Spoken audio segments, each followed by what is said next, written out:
Hello everyone, my name is Deltlead and welcome to another live stream on the channel. Today we are playing Kerbal's Space Program.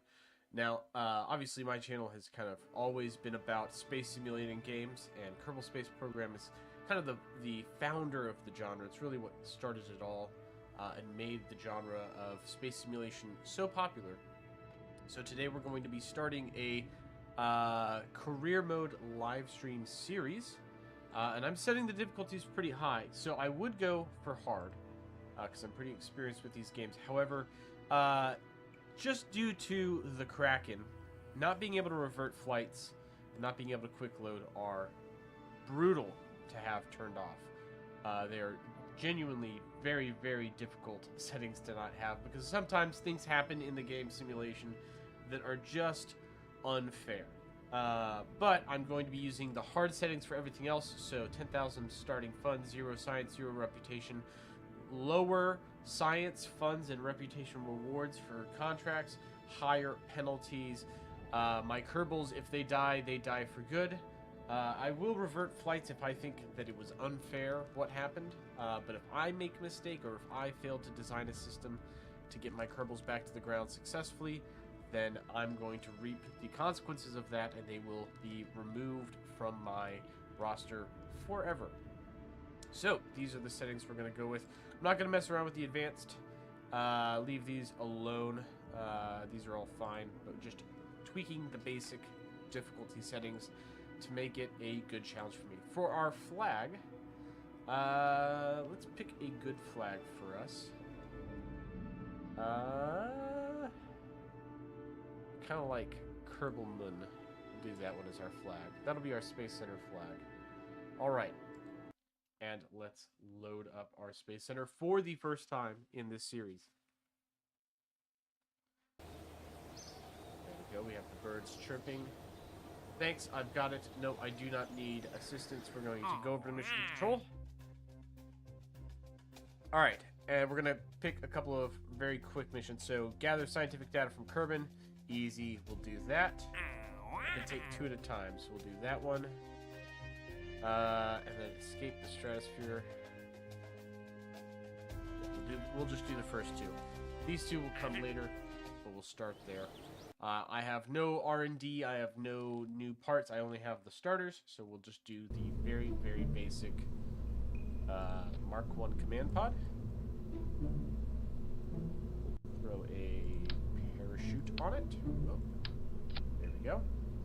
And we'll throw the Flea solid rocket booster on it. So, this thing will get off the ground. Jebediah, our valiant, brave Jebediah, is going to get into what is effectively a trash can full of rocket fuel and a very thin fuselage with some bed sheets tied together to make a parachute for our first vehicle of the series.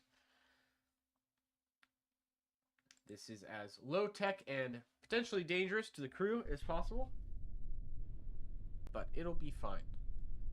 And our launch pad, which right now consists of effectively a cement parking lot that has got lots of scorch marks on it. We'll turn on SAS. I do kind of want to pitch towards the ocean. Like Mr. I bungled up my staging, but we should okay. Because the parachute is basically invincible. Turn off SAS. Take a crew report. Keep that. I don't think I can EVA yet until the astronaut complex has been upgraded, so that's fine. The crew report is all we need. Once we land, I'm going to get out, do another crew report, and get some extra science that way. We'll go ahead and time warp as we descend in our little rocket pod here. Let's also, I want to review the science. How much, where is it? Where is it? Crew report, I guess. Cancel, no. Review report, here we go. 2.1 science, not bad. Not great. It is as basic of a science experiment as we can do. Alright, we are on the ground. I'm an EVA. I'm going to take a EVA report. Keep that. Take data, store experiments, board. Perform another crew report on the launch pad, 0.9 science, keep.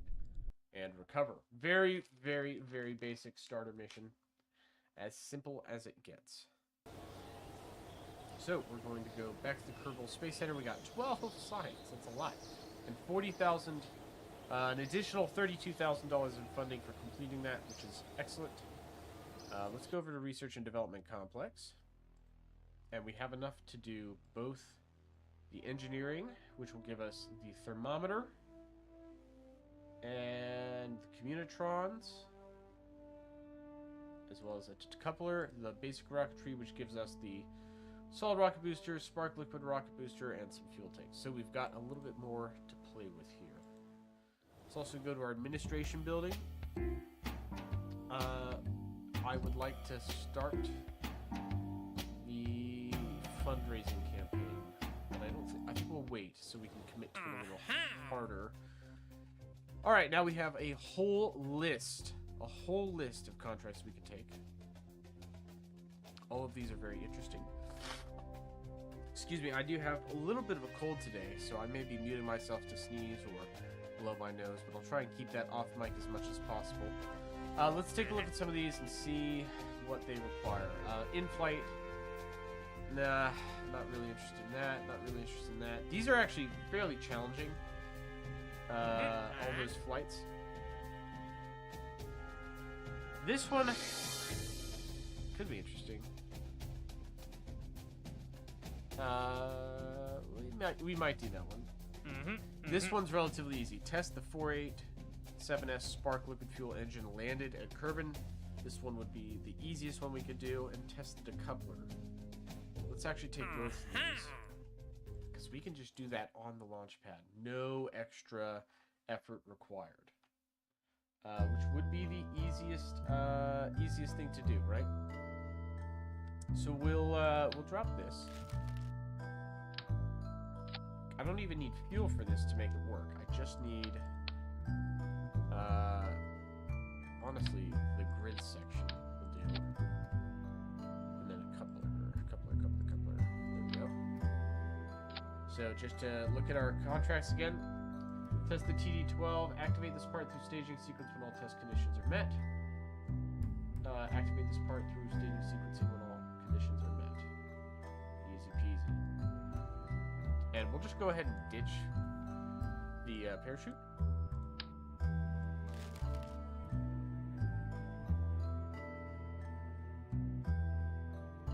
Okay, so we got the parachute ditched.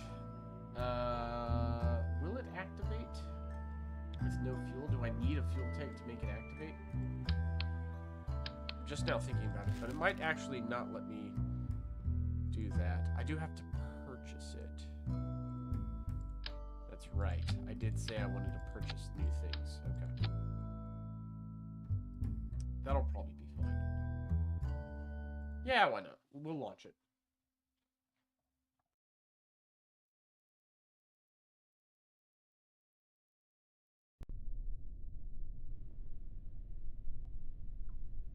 Okay, we are on the launch pad. Now, theoretically, that test is complete. That test is complete. And we can recover the vessel. Okay, so it was just as simple as hitting spacebar twice. These are the kind of easy contracts that we want to start, start our company off of. We were already up to 50,000, and we're slowly making progress in our reputation. So we could try to escape the atmosphere. I think at this point we have the required technology to do this. Because we have the larger rocket booster. And we have the decouplers. So I think this is in our cards.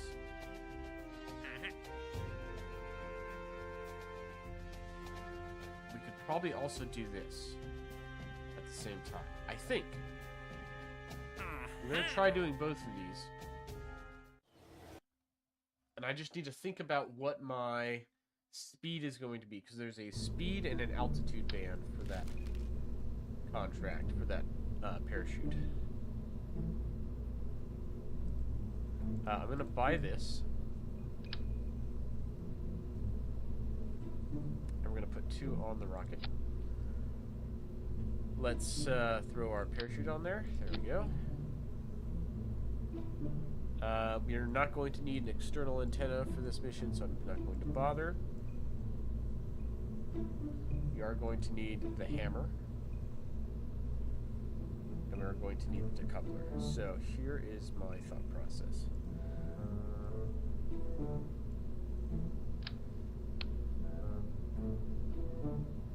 And that costs us about $4 grand in R&D expenses to purchase that equipment. That's fine.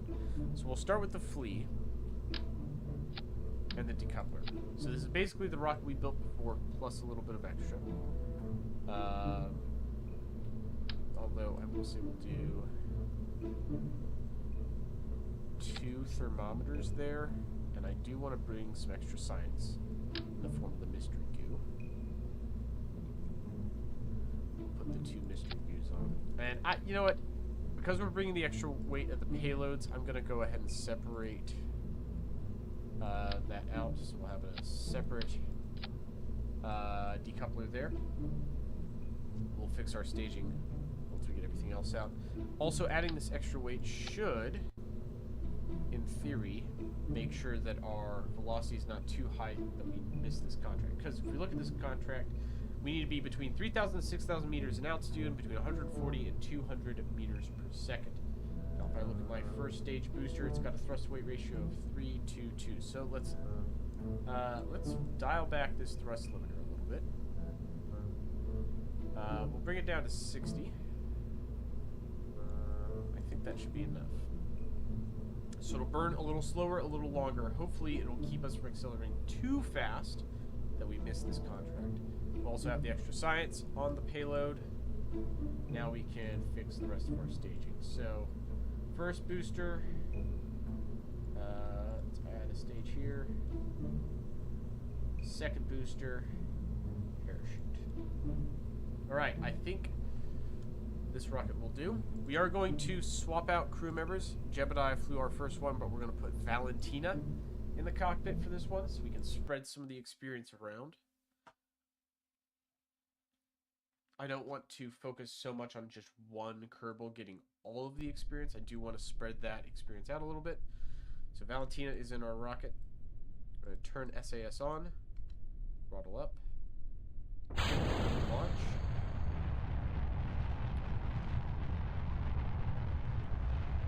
Alright, we are off. We may be accelerating too fast, though. We'll see.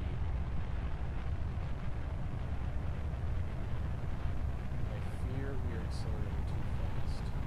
Yep, we're out of our speed band already. So even with that, it was too much. So here's what we're gonna do. This is a case. Would this mission work? Yes. Like, we would be able to do this just fine. We're gonna revert to vehicle assembly and make a small tweak before we go on. And this is one of the reasons that I wanted to have the revert flight ability. Because there are certain things that you need to be able to test and do that you just can't until you take it out to the pad. Sure, I could do a bunch of calculations and actual calculus to figure out what thrust limiter I need to apply to this rocket to get it to accelerate fast enough to get us off the pad, but slow enough that we don't violate our contract. I could. It's just a kinematics equation.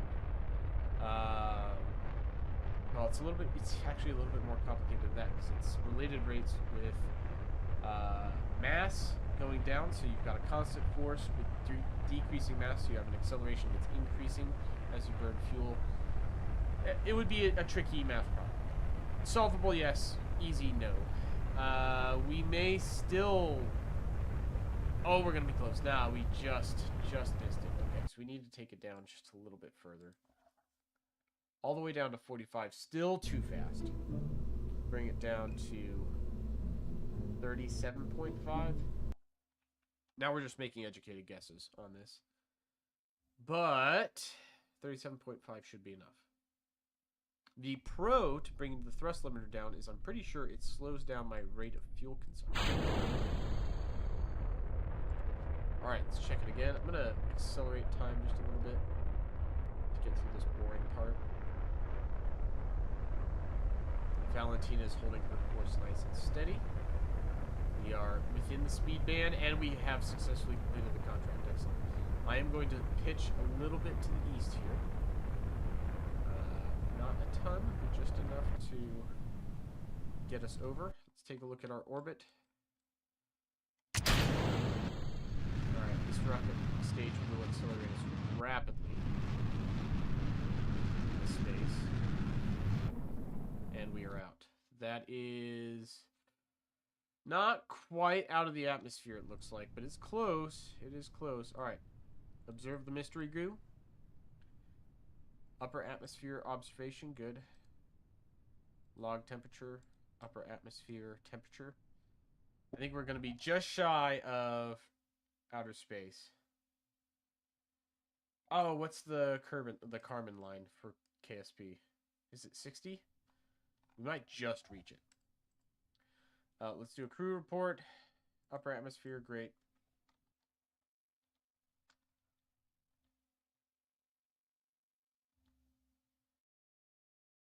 I can't remember what the Kármán line is. We're up here, though. Waiting for the music to change. We still have some atmosphere. I don't think we've reached the atmosphere quite. No, I don't think we have. Let's take an observation again, see if we are out. Nope, reset. Alright, we'll fall for a little bit, and then we'll try the lower atmosphere. We at least completed one contract, which will pay for the rocket, and it tells us where we need to improve. Plus, we're getting some science out of this, so it's certainly not a loss, but not a successful completion of our contract as it was written.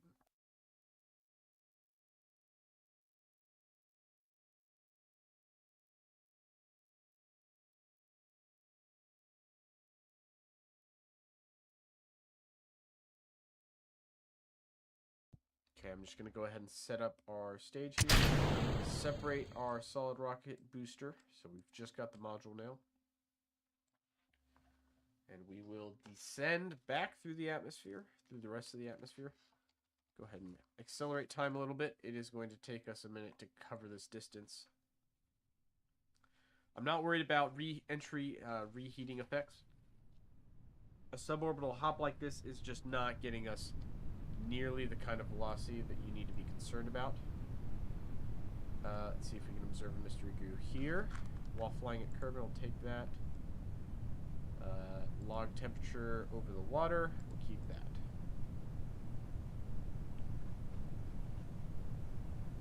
Alright, our parachute is ready to deploy when we're ready for it.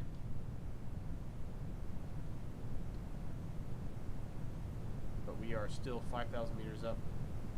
So we can descend a little longer, unaided by the parachute. I'll deploy it at about 2,000 meters. There we go. So that'll start slowing us down. We have about, just under 1,000 meters, partially, and then fully deploys. Really slows us down, and now we are gently lofting down, suspended by our parachute. There goes our rocket booster, hits the water very fast and breaks it. Splash down on the surface. Can I EVA? I can, which is good. So I'm going to take data, form an EVA report, keep that. We can also remove the helmet and neck ring because we are, in fact, just swimming at this point, so we don't need any of that extra gear. We'll board, take a crew report, keep the experiment, and recover. So, while that was not a 100% successful mission for the 2 contracts we took, we did not breach the atmosphere quite. We did, however, gain a lot of science. 35 points of science and a lot of funding. So, pretty good in my book. So we can do general rocketry now. Now, this will get us out of the atmosphere for sure. The other thing is stability control, the radial decoupler, better winglets, and the aerodynamic cones. All good. And then the extra science, thermal radiator panels, landing struts, all that is also good. But we're going to start with general rocketry, because we absolutely need that. I'm not going to purchase all the parts. I'm going to wait until I need those parts before I try to purchase them. And you know what? Yeah, we'll go ahead and purchase survivability. We do have the science for that as well. Now, let's see. Test the hammer in flight. Upper atmosphere and going relatively slowly. Drogue shoots. Thumper. These are all kind of interesting. And by interesting, I mean tricky. If we had a plane, these surveys we could do when it's below 18,700. When it's above, it's tricky. It's tricky. I think we're just going to finish our escape the atmosphere contract. It'll give us 12,000 on completion. So we just got to think, okay, whatever our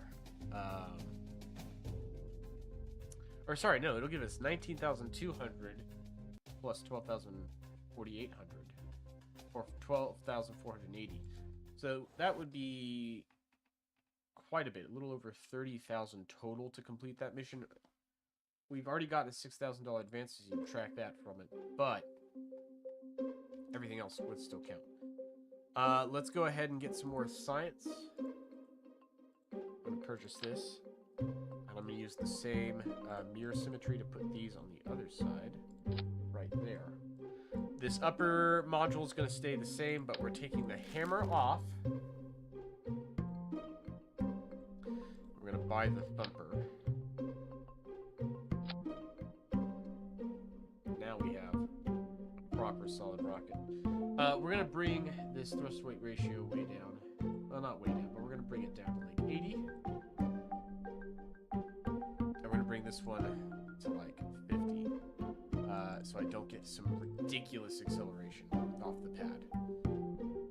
Crew, we'll leave Valentina in on this one because they now have equal experience.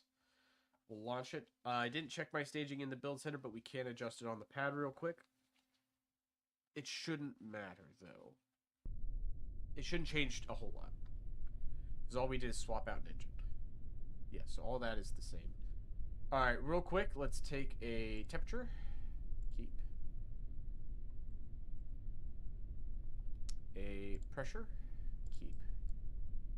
EVA real quick. We will take the data from both of those experiments.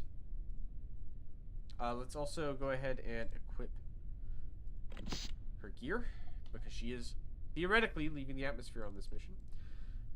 Throttle up, light the engine, and off we go.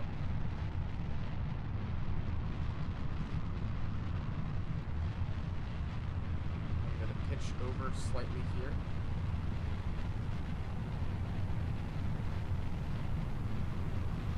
We should have plenty of delta V to get us out of the atmosphere at this point.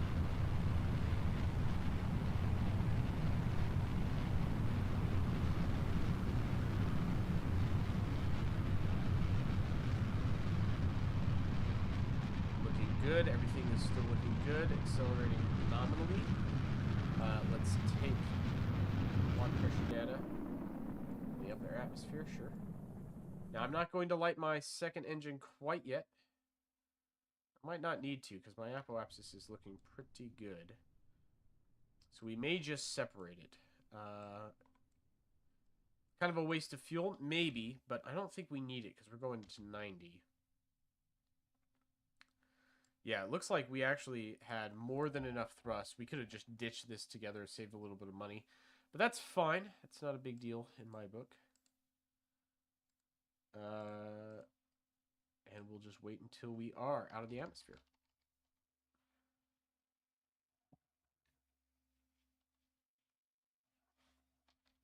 Now that should be it. Yep, and there's the music.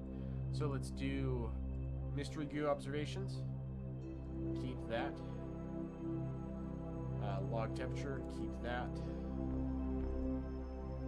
And log pressure, keep that. We'll have her do a crew report, and keep that. I'm adjusting my staging. We're just going to ditch the whole rocket stack.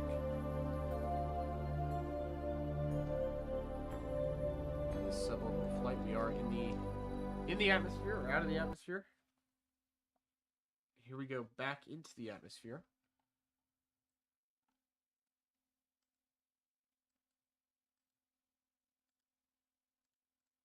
And I don't think there's any other science to be gained from those, so we'll just go ahead and fall down into the water. Now we're coming in much faster here. We are going to get some re-entry heating effects, but only briefly before we start to slow down in that lower atmosphere. We reach terminal velocity here in a second. We are basically at our terminal velocity and actually slowing down.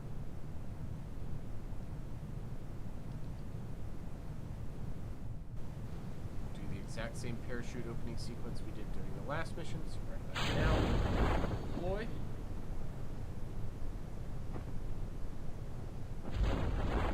It opens, fully opens. Valentina is safely floating under a parachute, and she'll reach the ground without issue. Well, not the ground, but the water. She'll reach the water. Splashdown. She is safe. We're going to EVA real quick. I'm going to take the data from all of our instruments, which is just these two barometers.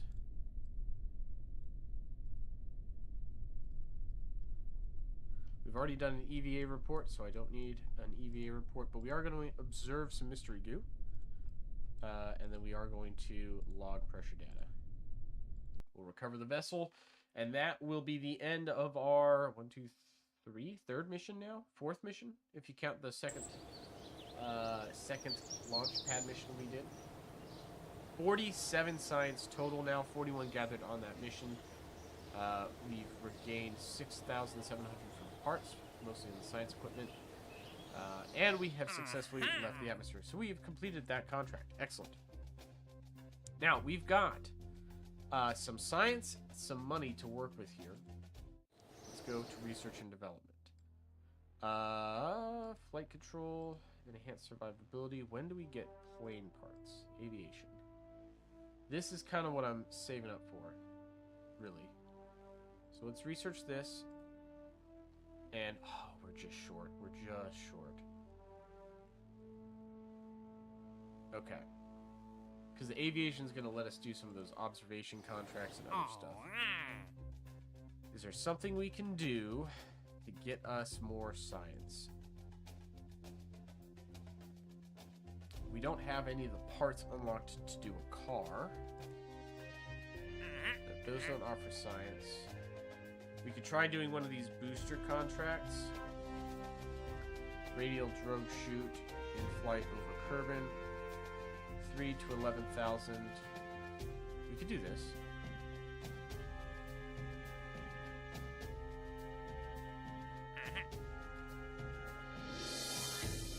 Actually, we could do that one with the rocket we just launched, and we could do this one as well. Excuse me. We should be able to do both these contracts on the same flight. Right, because this one just have a decoupler in a suborbital trajectory, which we already met the requirements of this in our last mission, without even having to burn our upper stage booster here. Then a radial mount drogue shoot 3 to 11,000 meters, 350 to 490. If we ditch all that extra hardware, so we just got this down to a more basic rocket. Bring the thrust weight ratio down a little bit more. That should work. Now let's swap Valentina out for Jeb again, because I want to keep them in use both gaining experience. We'll launch them.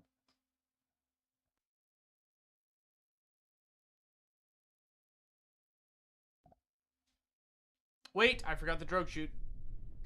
I forgot the drogue chute. Let's go back and put the drogue chute on the rocket. Didn't even leave the pad. See, didn't even leave the pad. It's fine. Utility, radial mount drogue chute.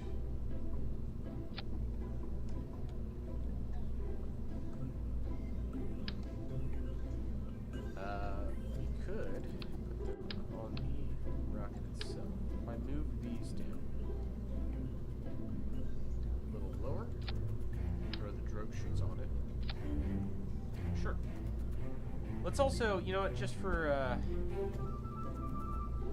the sake of looks, not quite that far. Move those in a little bit. Same for these two, actually. Just embed them a little bit. That just looks nicer. It doesn't change anything. It just looks nicer. Okay, are we ready now?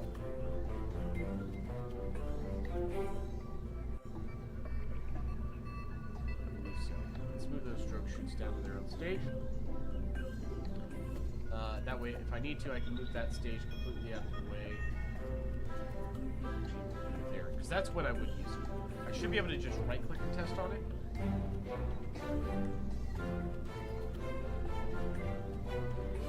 But this rocket should perform those tasks. I may need to reduce the thrust limiter more. Same as that other mission where we had a speed and an altitude combo to hit. We may have to make some adjustments, but it should be fine. It should be fine. Alright, liftoff. I think we're accelerating too fast already. We'll see. But we may already be accelerating too fast. It's a wider range, 350 to 490, so it is faster. And it's a wider altitude range. It's just a bigger band. No, I think we'll be fine. I actually think we'll be fine. We're in the altitude band. We're in the speed band.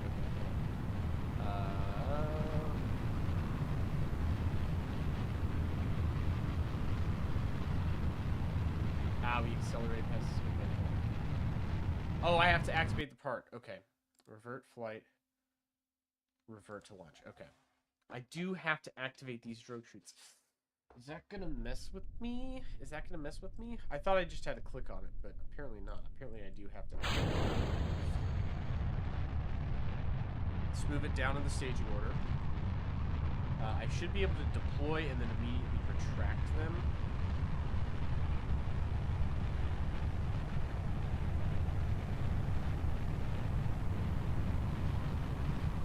Okay, we're in altitude band.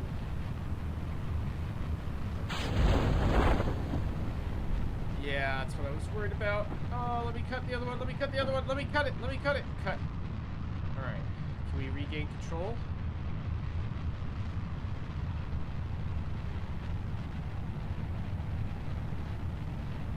Not quite. Not really. Alright. We will survive this.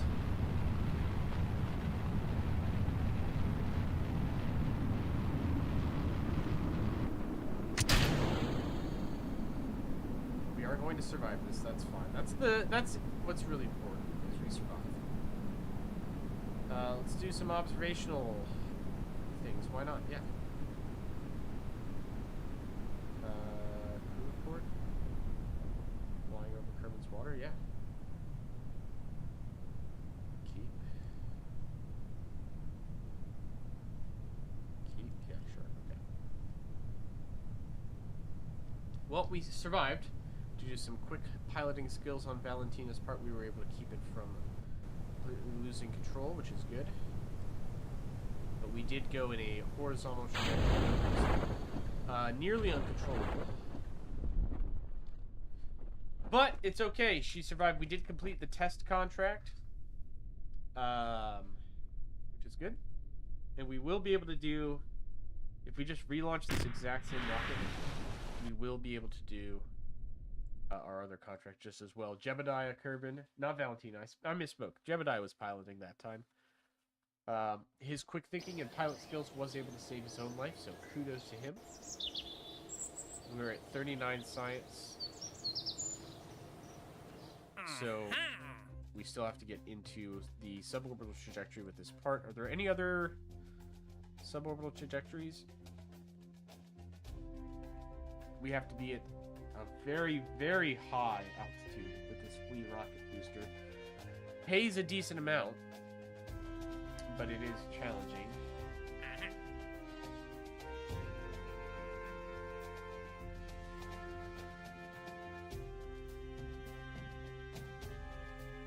Test the hammer. Ugh, that's really high up there to be going slow. And then tourism contracts are starting to show up, but I'm not interested in taking those just yet. You know what we will do? We'll take the orbit curving contract. We're going to have to do it at some point or another. I know it's coming, so we can go ahead and take that contract. And start working towards it. Because we're close to everything we need for that. We really just need a heat shield is the only thing we're missing.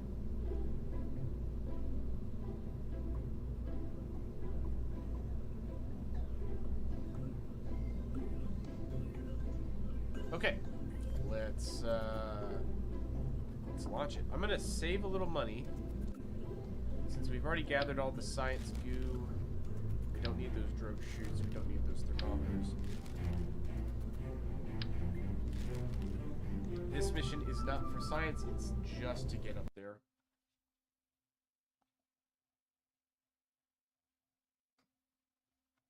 Just to get out of the atmosphere. Very simple. Got all the survival hardware, but we've stripped off all the additional stuff. We'll keep this one real basic. Jeb's just going to go up. Slight pitch over.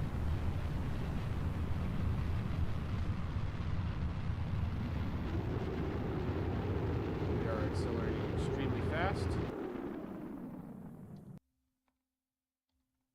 We accelerated a little too fast, it looks like. But we just need to be on a suborbital trajectory and be within this altitude band. Oh, that's a TD-18. Oh, no. No, I'm stupid. I've made a mistake. I've made a serious grave error. I have the wrong decoupler on board my craft. It's a TD-18 is what it wants. Oof. Okay, well, Jeb's going way high on this mission. We'll see if there's any science for us to get here. Turn that off. Minimize electricity consumption while we're up here.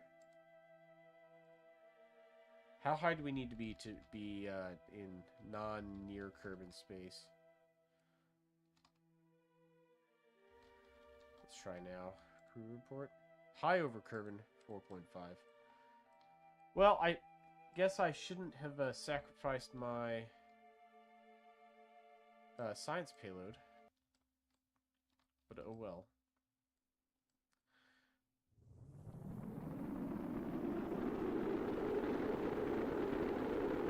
I should not overheat. I should not overheat. I should not overheat.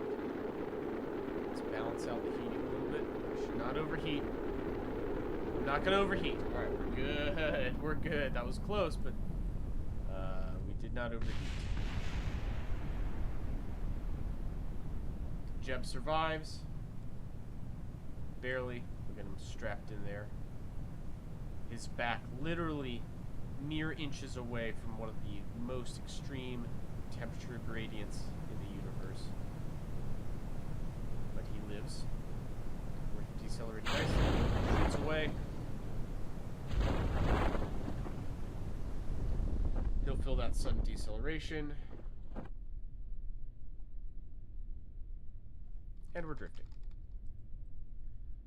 But we're all good. It's all good. It's all good in the hood for Jebediah. He was able to successfully complete that re-entry. And we'll recover the vessel. We did get a little bit of science out of that. It might be enough to get the flight parts. It might. We'll see.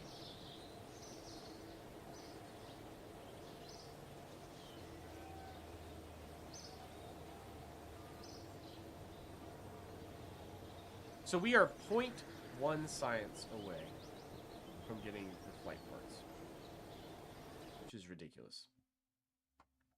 It's honestly ridiculous. Kind of frustrating. But you know what? That's no reason for us to dismay or to fear, because what we haven't really done yet is abused the science mechanics on the ground a whole lot. Not yet, at least.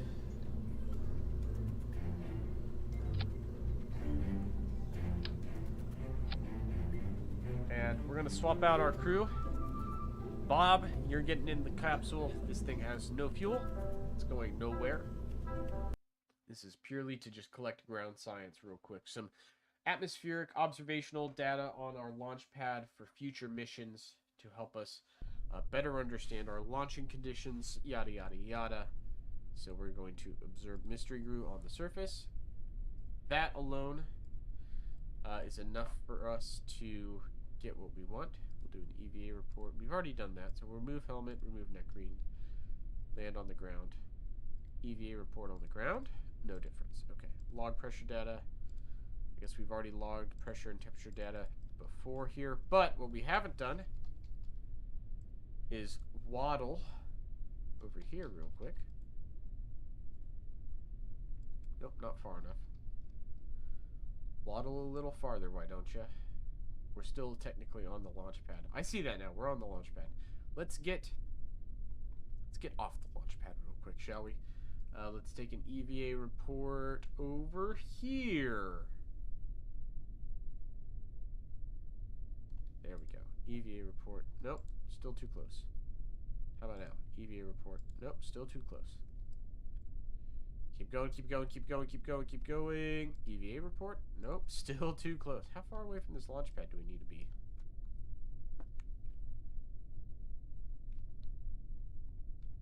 How about now? Oh my goodness. Alright, let's just sprint. Bob is our more athletic Kerbin. He's part of the Kerbin Space Center track and field team, and he has run a couple of 5Ks and marathons.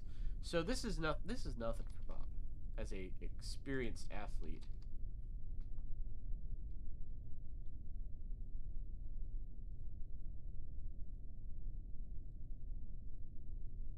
Maybe we just go over to the vertical assembly building. Let's go over to the VAB and see if it'll give us different science at the VAB, because it's not wanting to give us anything but launch pad science for some reason, which is getting a little annoying. We already have enough just in that mystery goo. I think we have enough to unlock our thing. There we go. Keep. Alright, I'm going to recover Bob, and then I'll recover the vessel. They do have to be recovered separately because they're separate now. But that's fine. That's not an impediment or anything. Next. Next. Done. Recover. Next. Done. Alright, sweet. 48.2 gives us aviation. We'll leave the facility. Research and development complex. Almost 1,000,000 credits. 1,000,000 buccarinos. And that'll give us surface samples. Holy shamoly.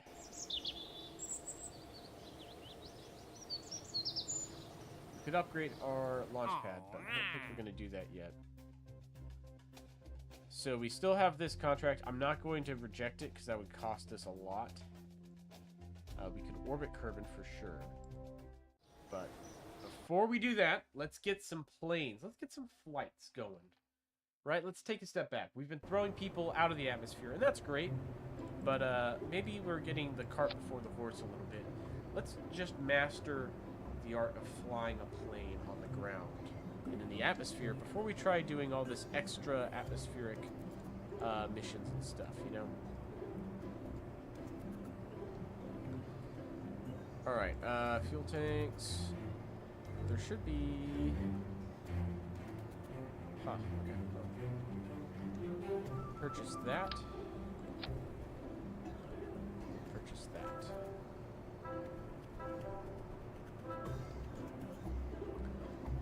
Purchase that. Do a real basic plane here. Swept wings or structural wings?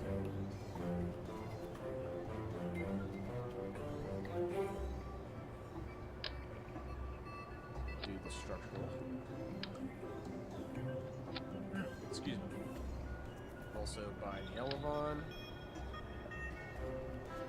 Put that there. I guess we need to do both of these. We need tail wings and Elevons on the back. Now, these will be not roll. I want those off on roll, and for these, I just want them to do roll. We do have some landing gear we need to purchase. So we got a big starting cost, big entry cost here for this plane. But that's fine. Because hopefully our return on investment will be high in the aviation sector. That's the goal, right? We want a good ROI with our aviation contracts.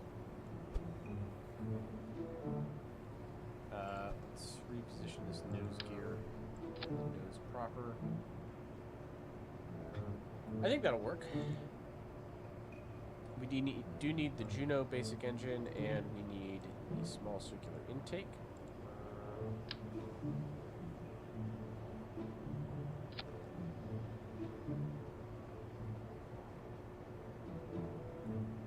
And you know what? Let's move our wings down a little bit.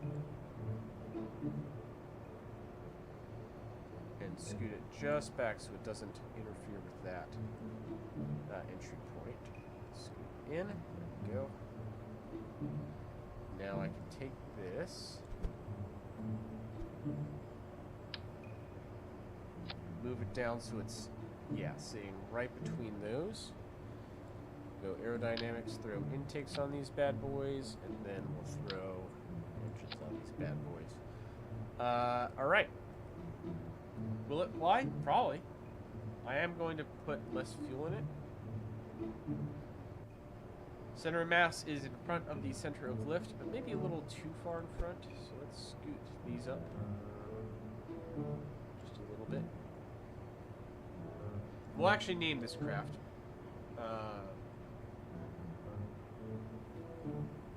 We'll name it something. Can I save it? Will let me rename it? It won't let me do either. Okay, that's cool. That's cool. That's fine. We are going to get as much science out of this mission as we can by means of scientific instruments along its fuselage.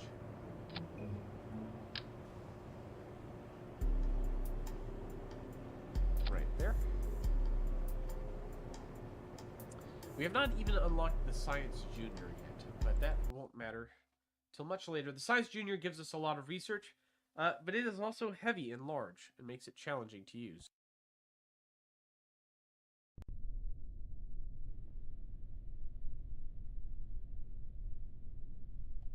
Okay, we are on the runway. We'll leave SAS off for now. Start the engines, and I'm gonna fly. We'll leave off the brakes for now.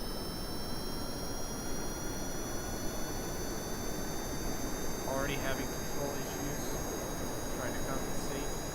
Jeff's doing an okay job compensating. Let's see if I can just get in the air.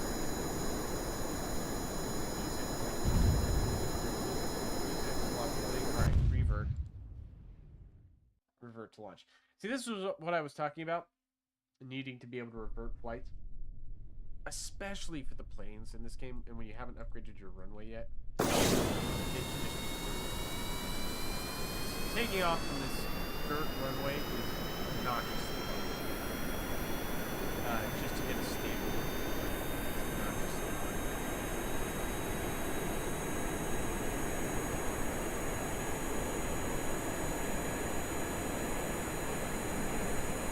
Okay, we're in the air. We survived takeoff, which is a great sign. Let's observe the mystery view. There, log pressure data. Nothing new there. Log pressure data. Report. Already done a crew report here. That's fine. We are getting some decent speed here. So, what's our goal? Our goal is to collect science in this mission. We're going to do that by getting some air, gaining some altitude here. We're going to get over the grasslands. We've not done any missions to the west, so the grasslands remain untapped potential for us.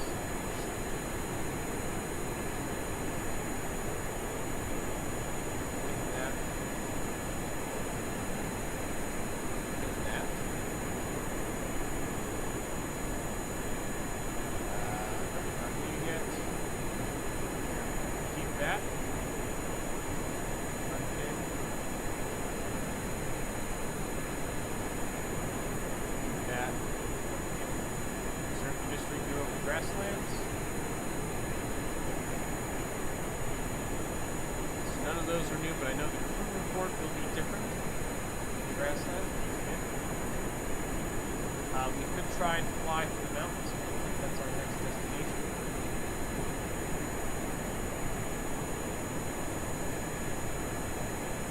Fly at time acceleration here. Tricky. I want to gain some altitude.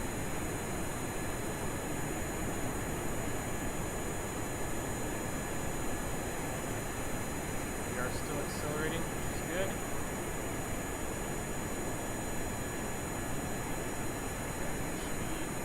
Altitude now.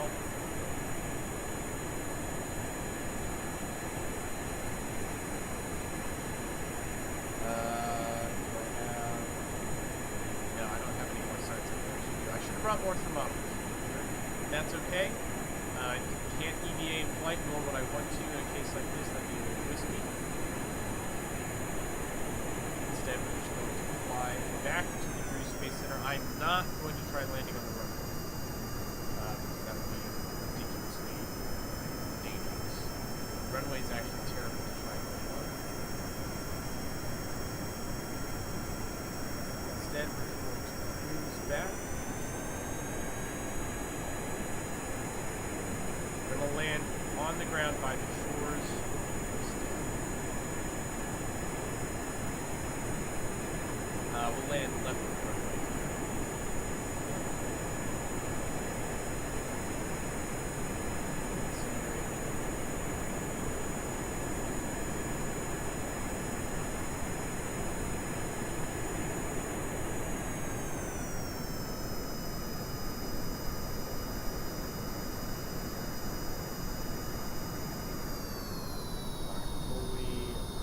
Back, we got plenty of speed.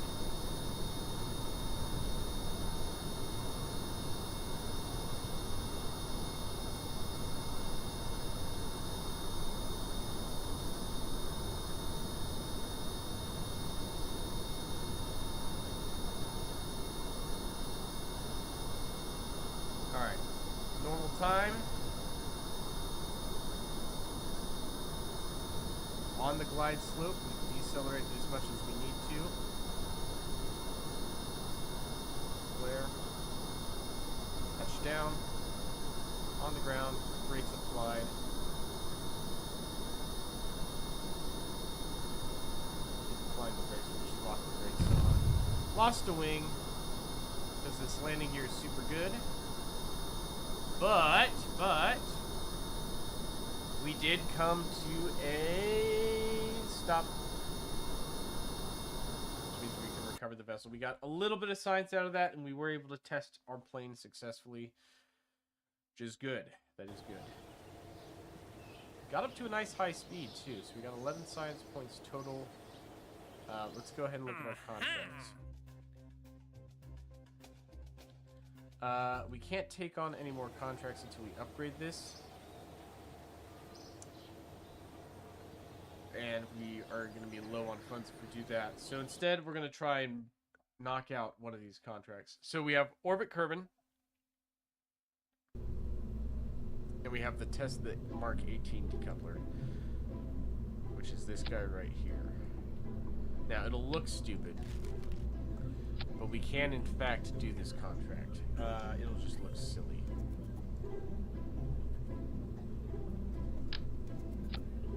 So that's the decoupler, and that's great. It looks as dumb as it is.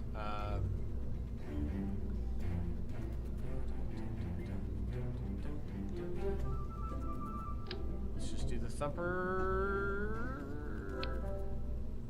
Yeah, let's just do the thumper again. Same utilities.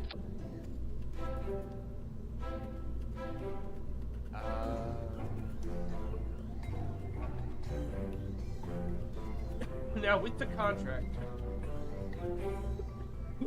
does my suborbital trajectory need to have an altitude of 90,000 to 100,000 meters? Because I can scale back my fuel and my thrust by quite a bit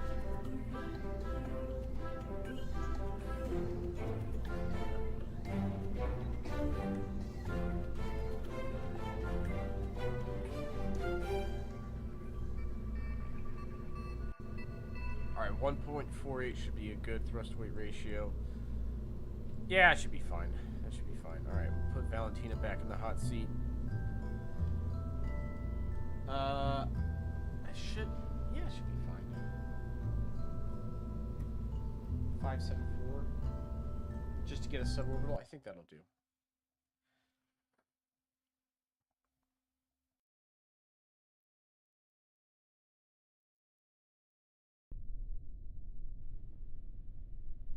Okay, we are on the launch pad. SAS is enabled. Launch. We have our decoupler. And we'll do 4x time acceleration for this because nothing too crazy should be happening here. Well, maybe we bring back time acceleration because we're having some control issues. It looks like that decoupler is messing with our flight control. But I'm able to manually, with the assistance of SAS, get it back under control. 2x. Yep. Able to control it. What was our apoapsis? Significantly lower. So it looks like we caused a lot of drag in that flight. Let's revert to vehicle assembly. I'm going to give it the full value of its fuel. And we'll bring up the thrust limiter a little bit. 1.62 instead. We'll see if that can overcome the force of drag by having this larger decoupler. I did not expect that to be as effective as an air brake as it was, but it seems like it really did slow us down by quite a bit. This time I'm not going to make any pitch inputs. We're just going to launch vertical and see how that works.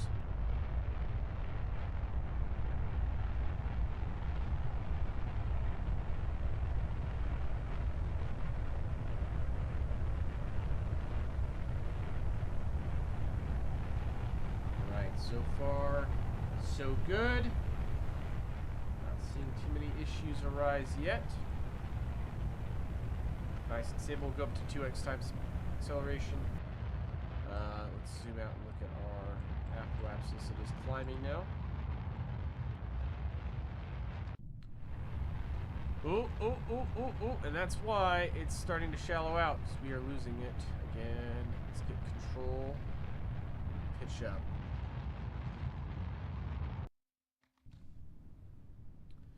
Okay, I see what the problem is. We need fins.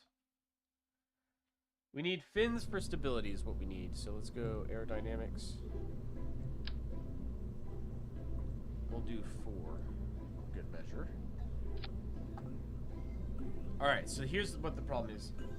This ring is creating enough drag that it's not aerodynamically stable. So I put 4 fins on it to lower my center of drag, lower down the fuselage, and hopefully that will allow it to be stable and stay in that vertical orientation.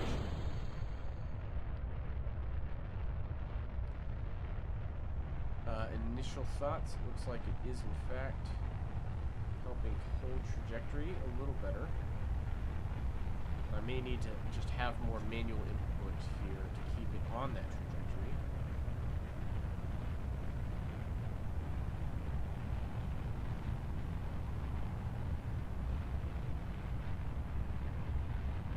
So far so good. Let's go map view.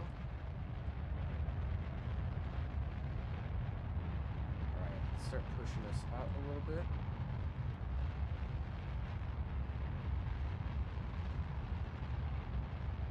So that's 90. I think that'll do it. 95 should be right in the corridor. 94. As we go up, that's going to reduce by less and less. 93. And now it's pretty much static, so all we have to do is reach 90 and this will be complete. Come on, baby. Give me 90.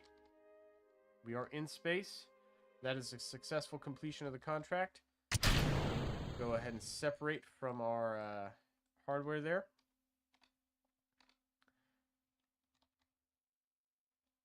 And as we re-enter the atmosphere, I'm going to turn SAS off and let aerodynamic forces kind of hold us on orientation. This will definitely be a safe re-entry. We tested this re-entry profile at 300,000 meters, 300 kilometers, and we were able to successfully re-enter the atmosphere. So 95 will be simple. There's that booster decelerating. Parachute is away. Parachute is deployed. Booster crashes into the water next to me. It does not interfere with the vessel, though, and we are drifting back down. Valentina has once again gone to space and back successfully, testing new flight hardware, and we will recover the vessel. I did not do any science experiments because we've already launched that profile multiple times with all of our science experiments, so it just saves me money not to bring the extra hardware. We did get 0.1 science earned, and we got additional funding for completing the contract. So, those surveys now are what we want to start taking on. So this one, if we go to the tracking station, we should be able to see them on the map. There they are. So we got temperature surveys here. Above, below, below. So Cybel's Wonder Research and Development Department. So I want this one first because it's nice and close. And then area FRXW. Okay. So the temperature surveys and then that one at Cybel's Wonder. We'll go for the Cybel's Wonder one first. Kerbal tranquility. Cybel's Wonder. Take crew report in flight below 18,700 meters near Cybel's Wonder. Accept. And we've demonstrated the ability to launch and recover this plane, so we should have no issue there. Let's go ahead and fly it and see what we've got. Let's load or open. This is the plane. Still looks good. I am going to do one thing. We're going to lower these wheels down a little bit. And we're going to widen the stance of them. More like that. Yeah. And then I want to raise this wheel ever so slightly up. Sweet. Is it going to let me rename my craft yet? Nope. I don't know why. When I click up here, it's not doing anything, but that's fine. Jebediah is back in the pilot seat. We'll give Valentina another go. Here. Jebediah has flown the plane once. We'll let Valentina fly it this time. And all we have to do is take a crew report pretty much right away. Like it's right in front of us. Ooh, no, I made a mistake. Hold on. Revert flight, revert to spaceplane hangar. That landing gear orientation is bad. I just realized that's not going to work. Instead, here's what we're going to do. Well, here's what we're going to do.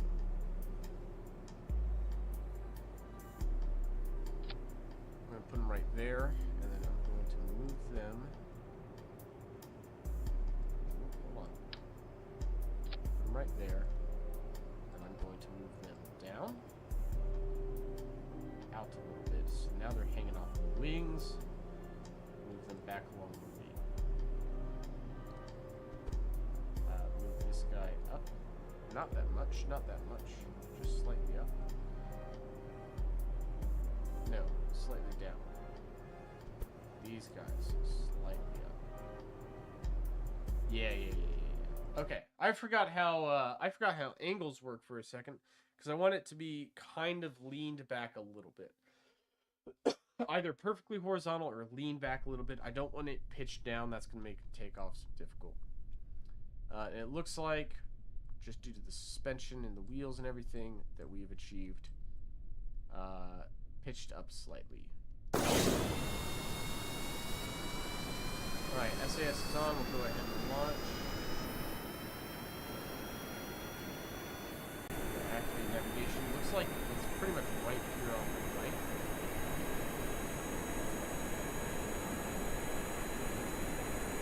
This bumpy runway is giving us a little bit of trouble, but we are staying straight, which is good. I'm going to go ahead and finish up. Much smoother takeoff by Valentina.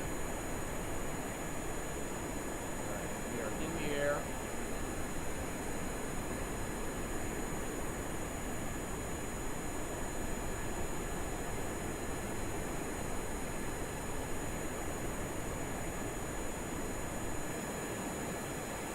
Shortly, we will be under Cyber's Wonder.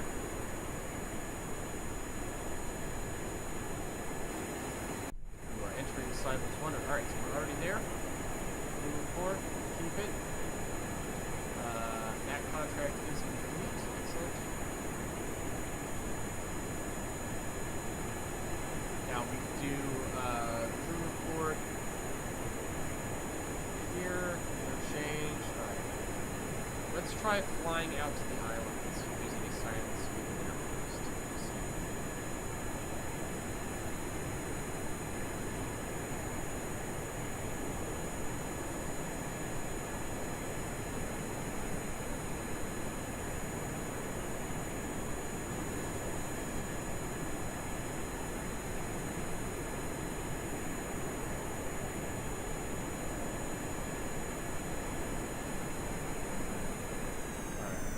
Our speed all the way.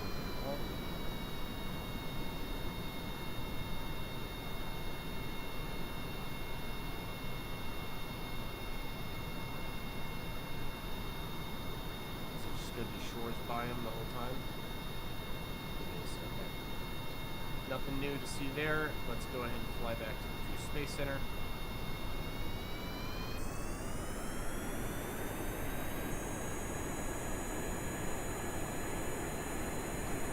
The exact same landing on the northern side of the Kerbal Space Center, just in the grass.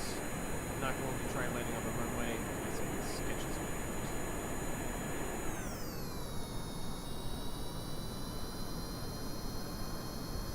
Use our time acceleration so I can actually control this thing.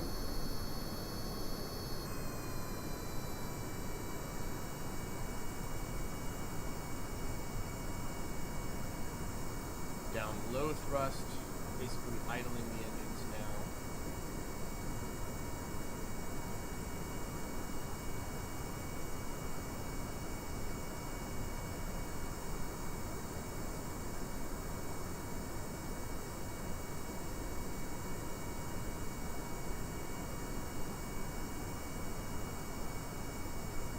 Down all the way, time acceleration. A little bit more thrust, a little bit more thrust.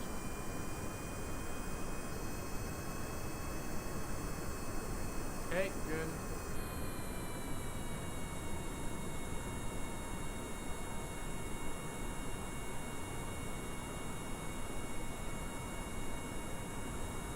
Alright, nice and easy, nice and easy, nice and easy. Lower. Oh, why did that happen? Where was my shadow? Oh, my shadow's way behind us. That's why I didn't see the shadow. Okay, Valentina, you've got a nose gear and nothing else.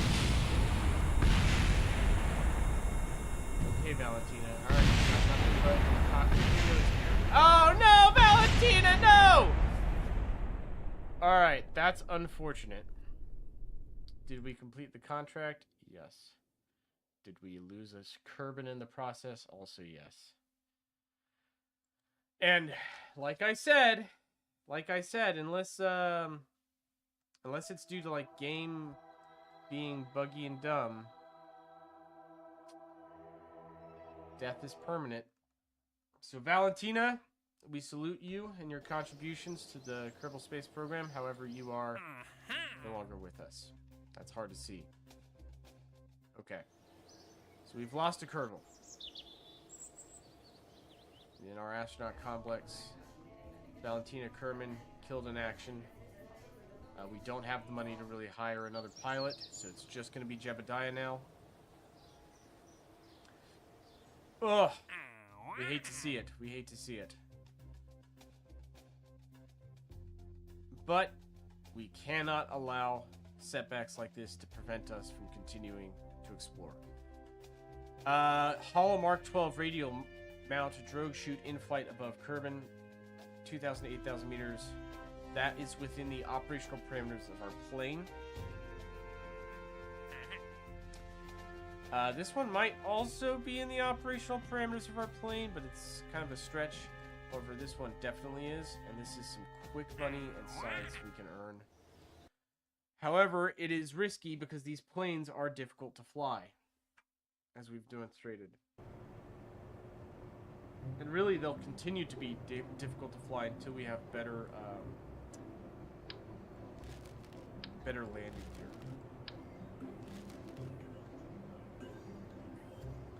One thing I could do is double up my rear landing gear a little bit.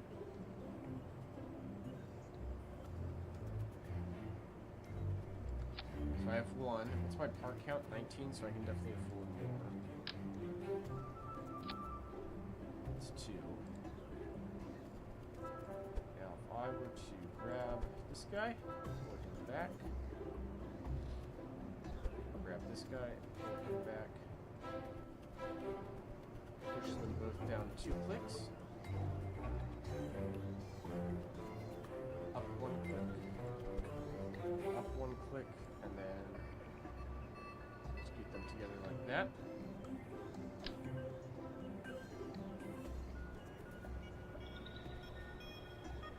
Now to our front landing gear.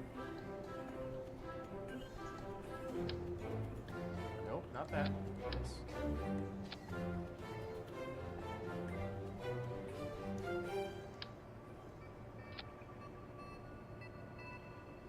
Okay. Mark 12 radial drogue chute. That we have. Utility radial drogue chute. And actually, we're just going to include this as part of our standard loadout for this plane, right? Because having drogue chutes and the ability to slow down would be very valuable. So we've got drogue chutes now.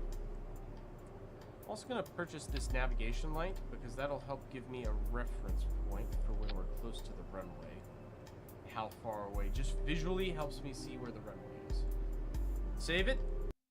Launch it.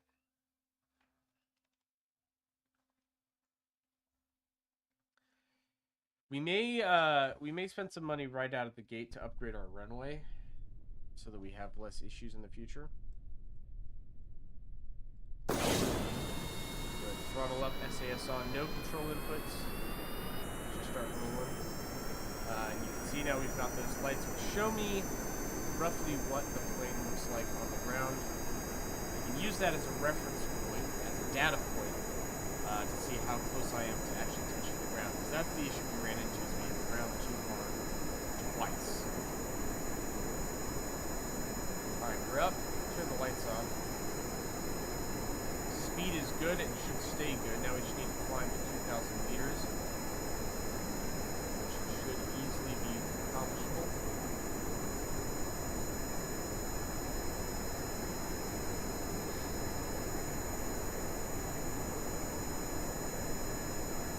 Yep, speed is still climbing, and we completed the contract. That was easy enough. I'm going to go ahead and give myself some more wiggle room by flying out into the ocean a little bit.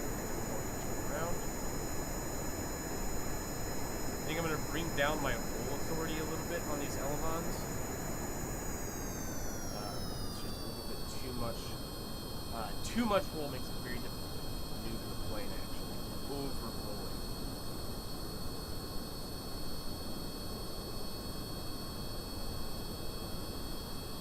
Alright, thrust way down to about 30% throttle.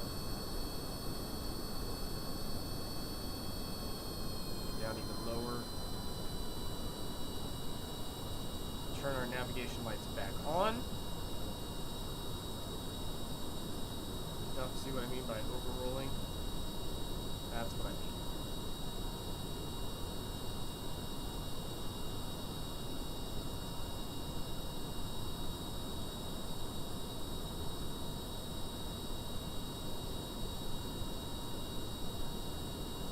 Alright, Jebediah.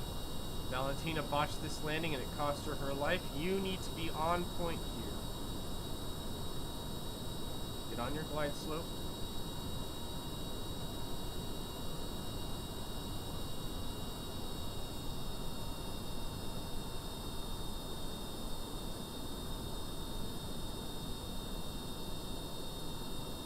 Let's switch to this. 13 meters off the ground. 8. There we go. Now I can actually see the ground. How close I am to it. Second bounce was a little rough. There we go. There we go. There we go. We are steady on the ground. And decelerating. A little bouncy. But the brakes are holding.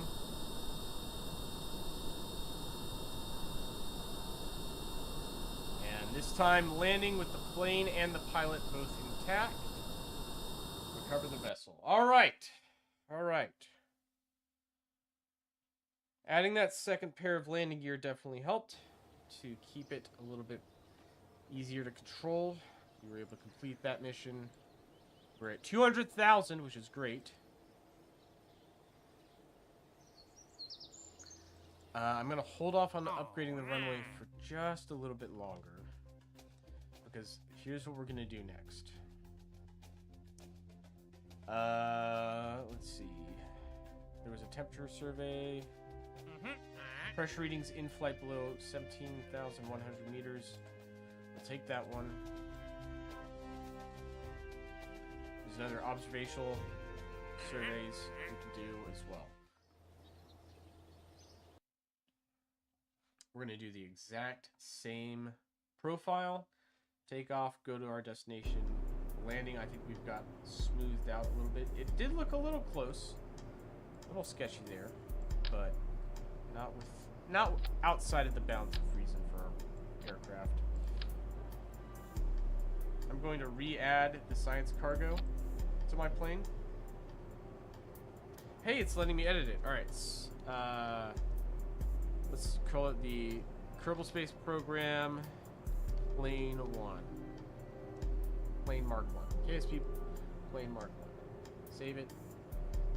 Let's delete these other two.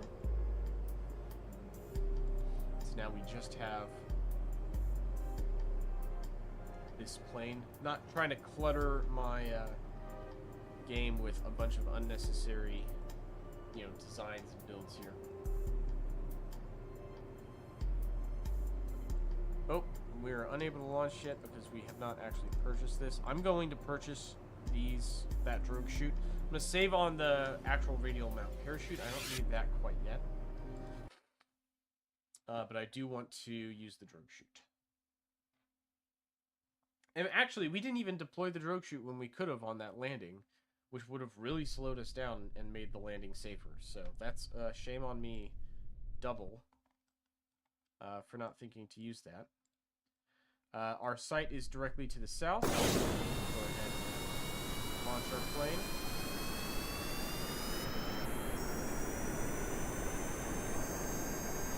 So far so good, nice and stable, no issues.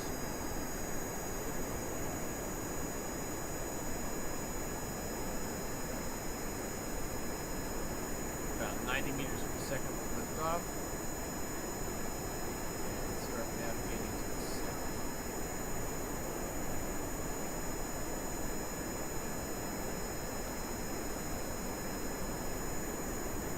Can I adjust these in flight?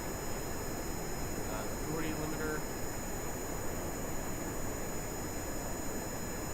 It's still a little aggressive. Let's bring this down to 5.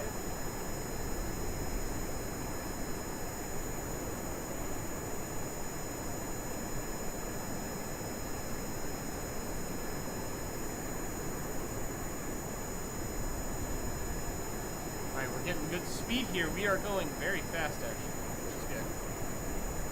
Trying to get nice and steady on the heading.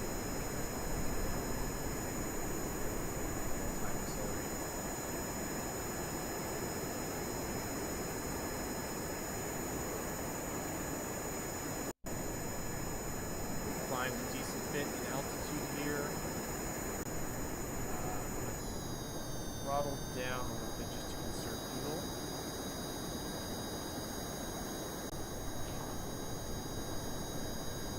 Looking good. All systems are nominal, no issues so far. Throttle down again. Slight course adjustment for the actual target area. I'm going to prep my barometer. Log pressure data. Keep it. That's the mission accomplished. Alright. Return to base. Now, instead of flying directly north back to the Kerbal Space Center, I'm going to fly out. Out in front of the runway here.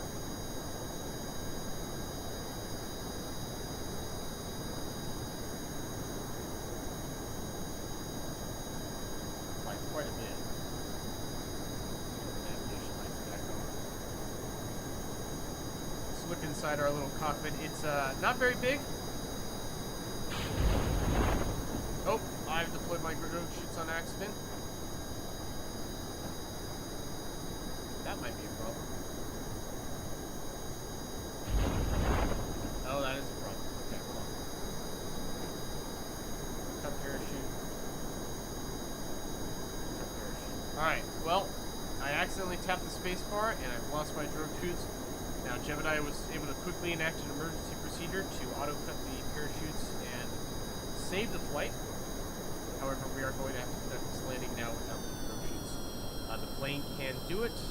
I was actually intending to use those this time, so that's kind of a bummer. Whatever.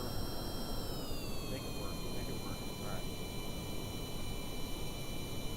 Bring us down to 2 times time acceleration so I can get a little bit better control over my approach here.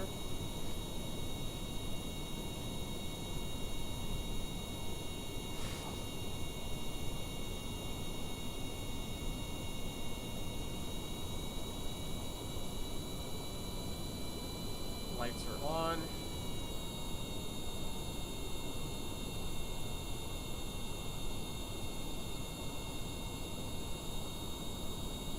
Okay, back down to normal time.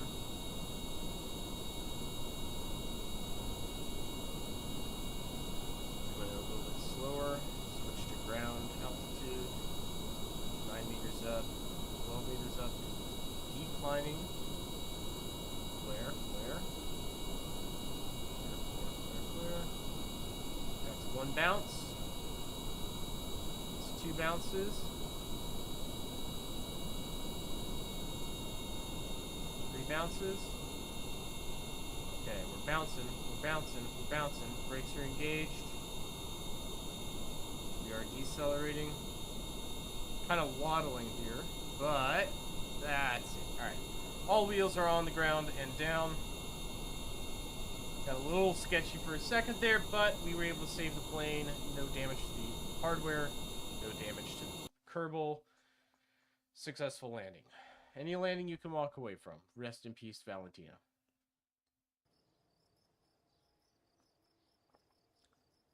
We're sitting at 16 science. We do have 215,000 funds. So these flights that we're doing are just giving us money, right? They're just giving us money.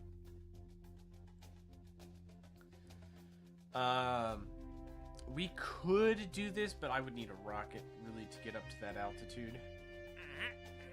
I think it's time. Let's go R&D. Which one gives us the heat shield?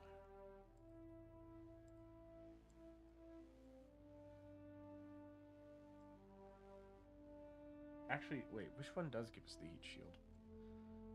We could do it without a heat shield. It's just gonna really increase our Delta V requirements. Do I have a heat shield already?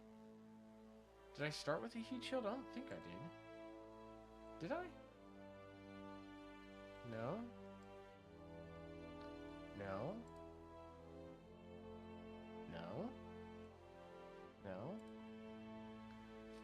Well, what the heck?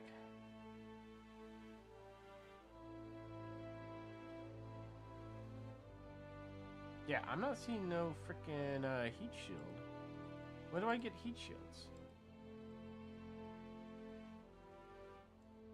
feel like it's earlier.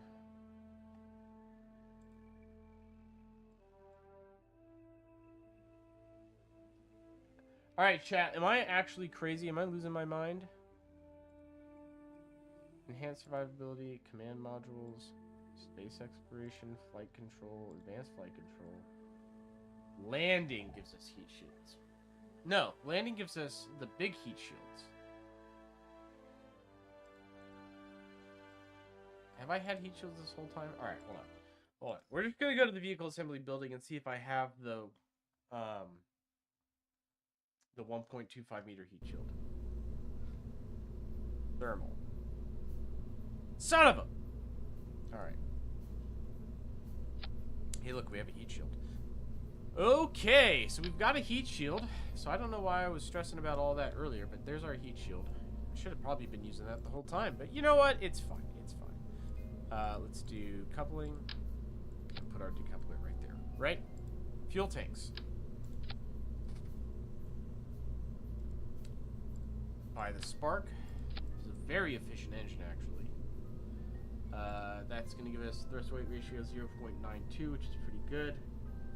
But we need a little bit more fuel to make this work, so we'll throw a second fuel tank on there. Alright, 1.397 meters per second with a 0.7 thrust weight ratio. Should be fine. Throw our parachute on there. I do want to have some science on board in the form of multiple thermometers.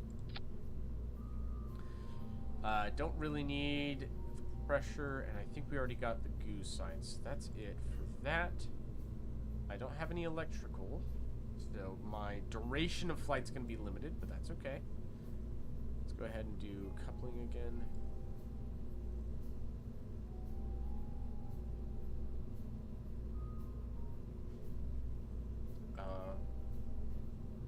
Let's just do a bear.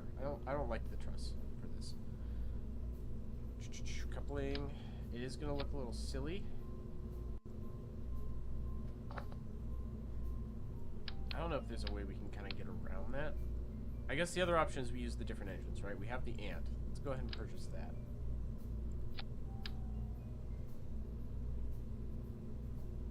Which I could connect that there. Like that. Oh, but that delta V is crummy. Okay, yeah, we're gonna do this. Will it look dumb? Yes. Will it fly? Probably. It'll probably fly. I guess the other option is we strip a fuel tank and we use booster. Right, so we could do this. And we're limited a little bit on parts we can use, right? Which is the other concern I have.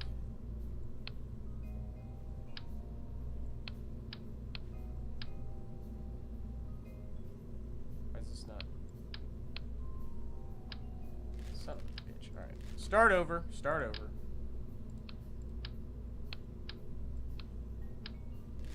Oh, I see what I did wrong. Okay. I started with the heat shield as the base part. I'm silly. I'm a silly boy. Yeah, I acknowledge that. It's fine. Okay, there's our heat shield.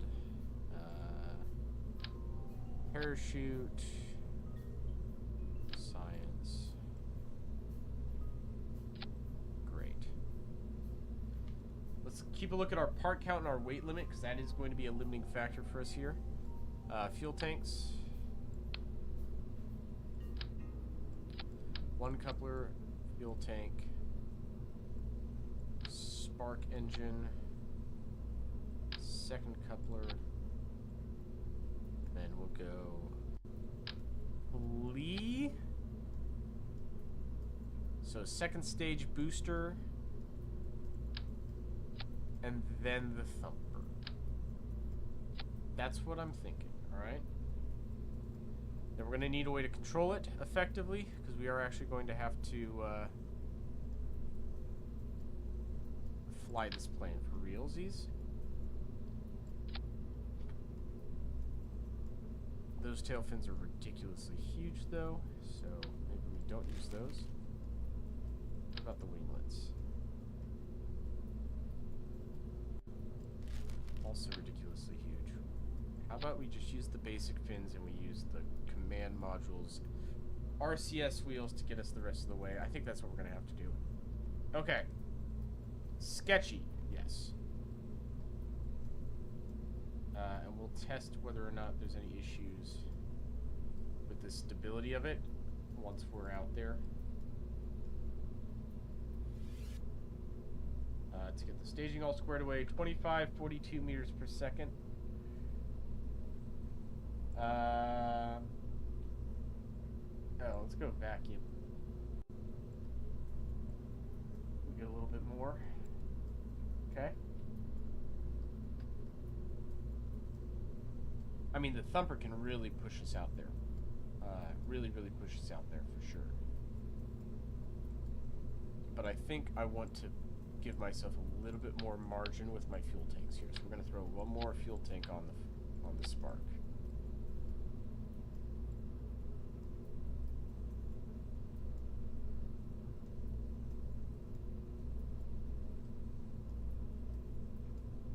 $1,500.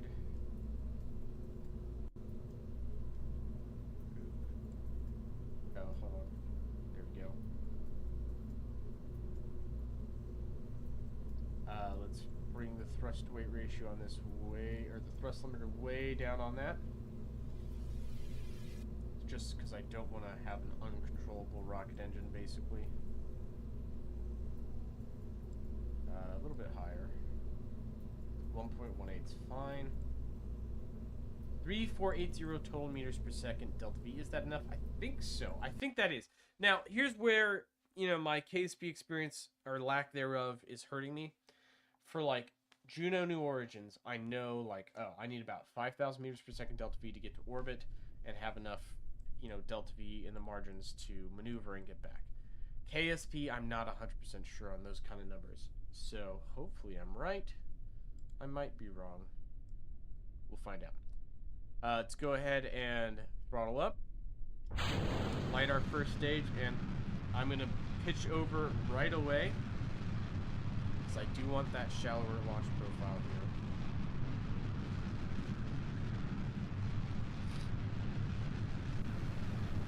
Now, the Thumper should not accelerate us nearly as much as it did that other time, because we are carrying a lot more weight. So it should be good to go.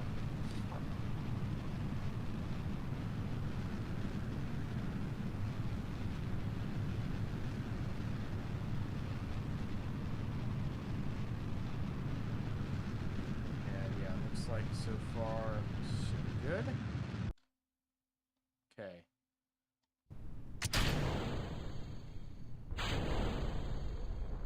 Alright, let's get our flea rocket booster.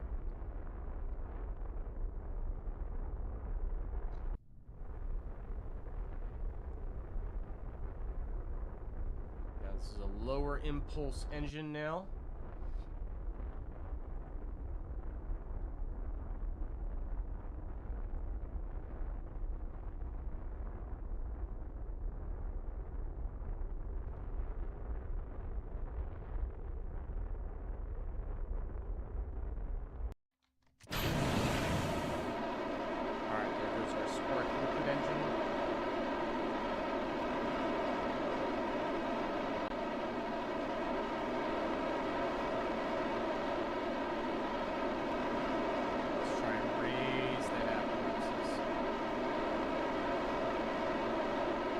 We may fail to get the orbit on this. I don't think I have the delta V.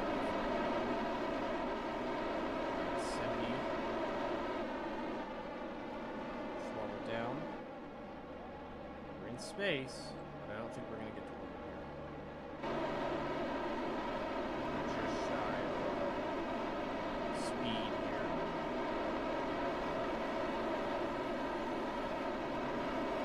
Okay. Failed to get into orbit. We do have our first orbital possible trajectory, though. All of our other suborbital trajectories have been straight up downs. This is the first time we've really tried to get some distance. And we've gone the distance here for sure.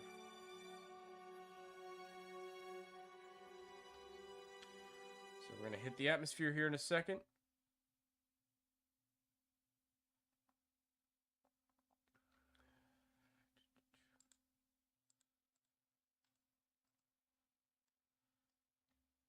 beginning our atmospheric reentry. That heat shield now is really starting to soak up that reentry heating, that friction from the air. We are through the atmosphere and no longer require the heat shield. We'll go ahead and jettison that. And 5,000, 4,000, 3, 2, parachute deployed. Jebediah will be saved this day. Alright. We kept him alive. We'll call this a good test run. This was a good test run, right? We proved the structural stability of our design. We did get out of the atmosphere suborbital. We just did not have enough speed. Here's what we can do. There's two things we can change. Okay, great. Let's go back to the vehicle assembly building. Now, I used the Flea solid rocket motor for that second stage. We do have the larger hammer solid rocket motor we can use. Keeping the Thumper as the first stage, that's a good first stage design. So let's pull this whole thing off and swap it out for the hammer. The hammer is just the Flea with an extra fuel module. We'll bring that thrust limiter down quite a bit. Also stage those together.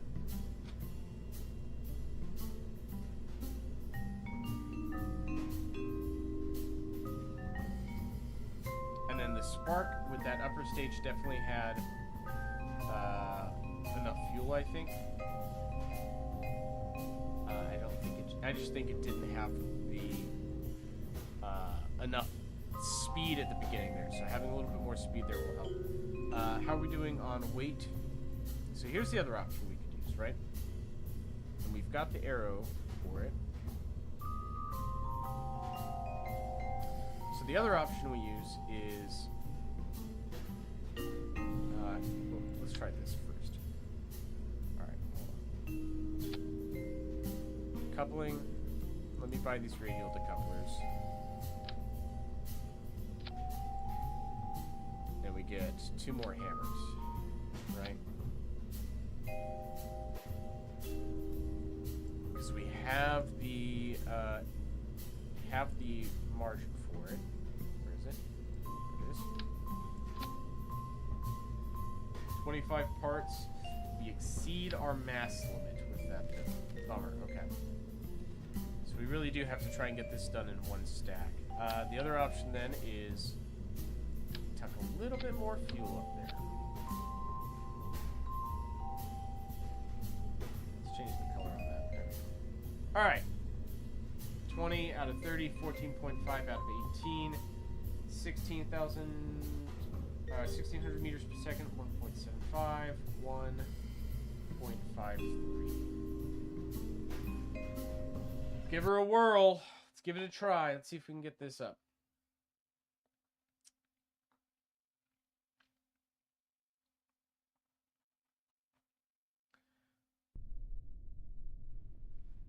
I think we'll be close. We were close earlier. That was very close. I just don't think we were quite there. We're going to do basically the same thing.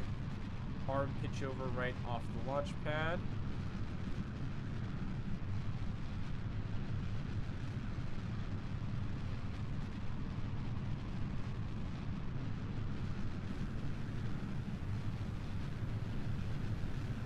Maybe too much pitch over. We might have pitched over too much here.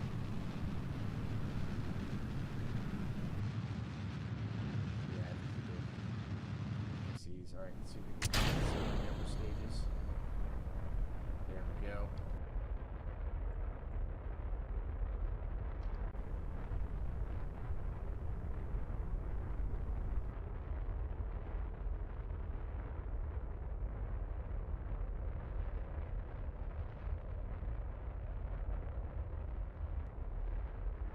Okay, non-nominal, restart, revert to launch.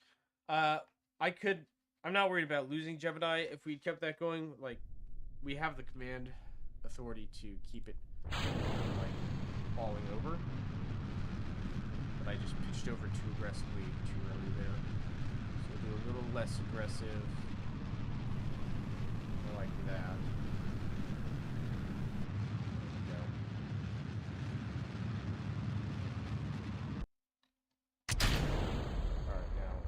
Aggressively pitch over here, flee.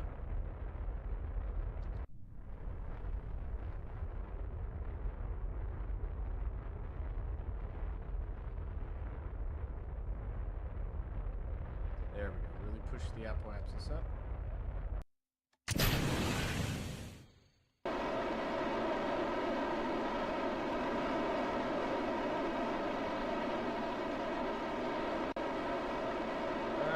Maybe.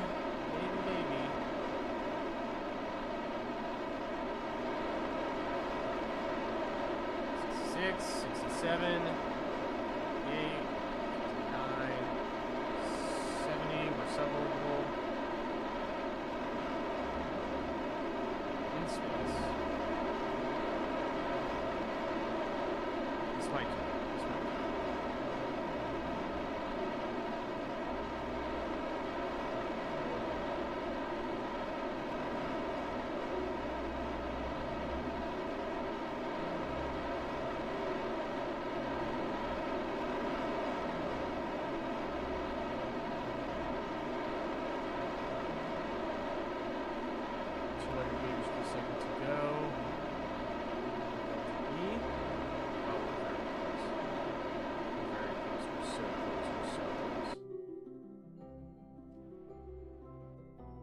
We're so close. That's not an orbit, though. That is so close. All right. Theoretically, all right, we're just going to revert flight. We'd be able to do the whole recovery and everything just fine from there, so I'm not worried about it. And I'm not too worried about anything else there. We're so close here. Oh, you can scale these up? What? That's crazy.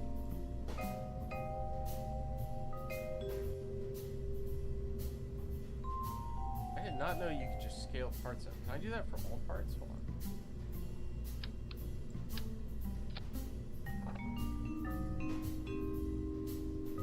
I can. What? That is fascinating that that's an option. Huh. I'm learning something new today. Okay. I don't have anything to neck down or really control that, though. So, alright. Here's my other theory, right? I don't know if this will work. On account of weight limit.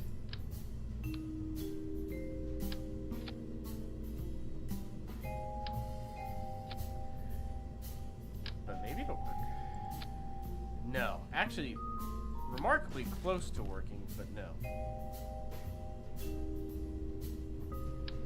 Okay, so that's not going to work, but what if instead we did a series of these? So let's do a hammer stage rocket like we had, but then another hammer stage rocket, another coupler, and then the bottom stage. Close but no cigar. Okay. Alright. Hear me out. So we went from the flee.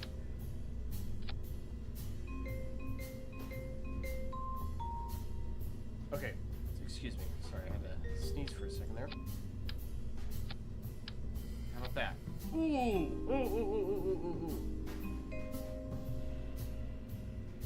Okay. Okay.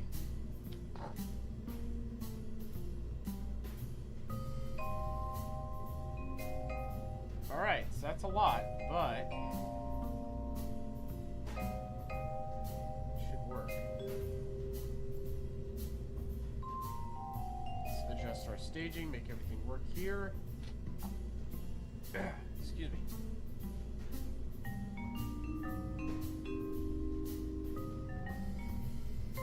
That should give us the performance we require.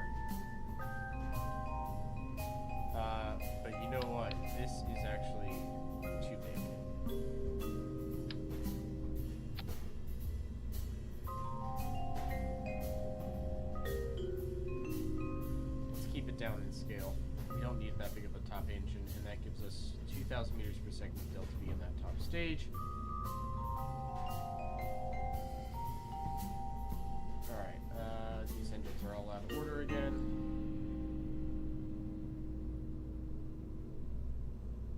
There we go. Engine, engine, engine, top engine. Total cost for the rocket, $8,897. We'll recover, you know, probably about 6 of that in the top module. I think it'll work. As long as it's stable. It may not be super stable, though. It looks a little silly, but I think it'll work. So, 1.9 thrust weight ratio. This one's 2.78. Let's bring the thrust limiter on this down. A 1.64 would be fine. And then on this free upper stage, actually really bring this low.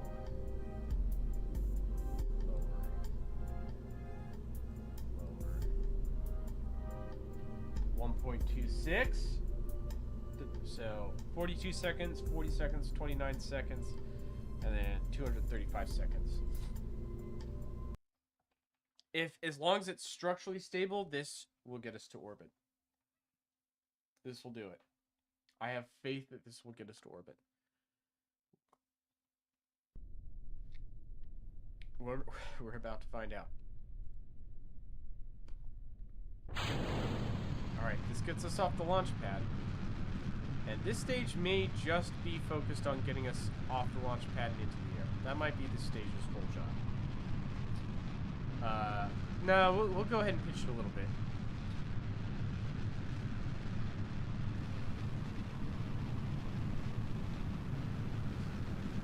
Oh, that's what I was worried about. Okay, hold on. Revert.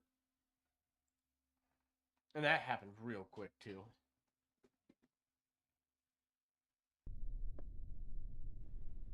Alright, let's try that again. So, pitched a little earlier.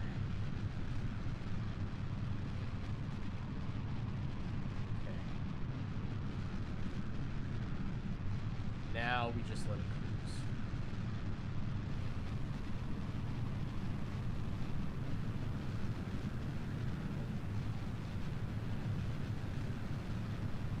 Okay, looking good. I'm liking the angle. I'm having to fight it just a little bit to keep it at this angle, but it looks like a good angle. Alright, second stage. And no stability. Total loss of stability. Alright, revert. Revert to vehicle assembly.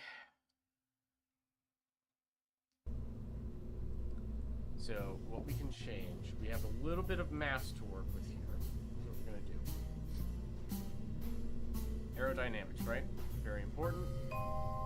Let's move these guys up. And then I'm going to use these winglets down here.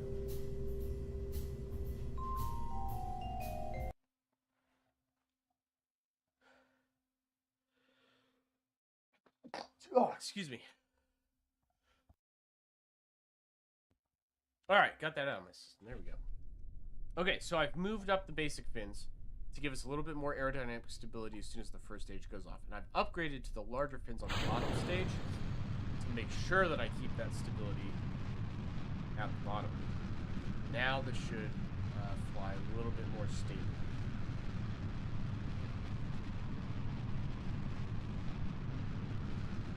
Okay, that's good for pitch. Let's go to 2 times time acceleration.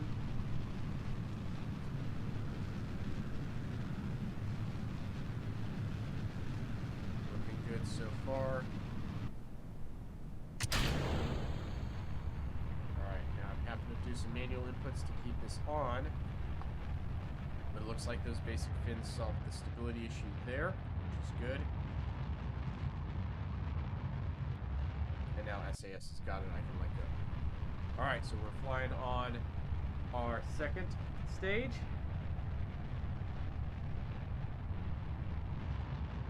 Goal for this is to really punch out of the lower atmosphere. That free stage will kick us from the lower atmosphere, hopefully into space. and then our spark can just work on getting us up to orbital velocity. That's the goal. That's the plan. Alright, flea is going. We're going to pitch down a little bit with the flea. I'm going to really try to contribute all my velocity here. 40 degree pitch. So still trying to get our height up. But I'm less concerned about purely getting us up and more concerned about starting to build that orbital velocity. The stage is almost expended. Down to our liquid-fueled spark engine for the rest of the flight. Not worried about control anymore. We'll keep us pointed roughly prograde. A little bit north of prograde here, I suppose.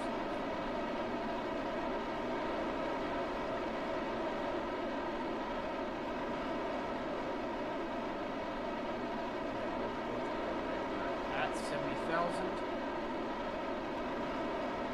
71,000 are looking good.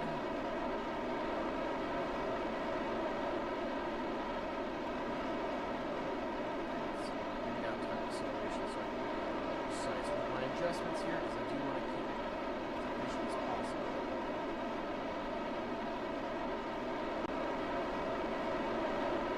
Spark engine is working hard.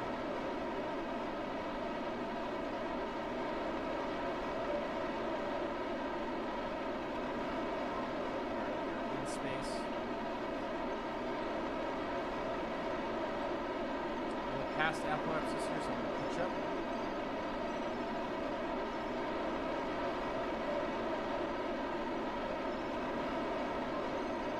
Try to keep us right at apoapsis. That's kind of go. 500 meters per second of delta V left. I think that's okay.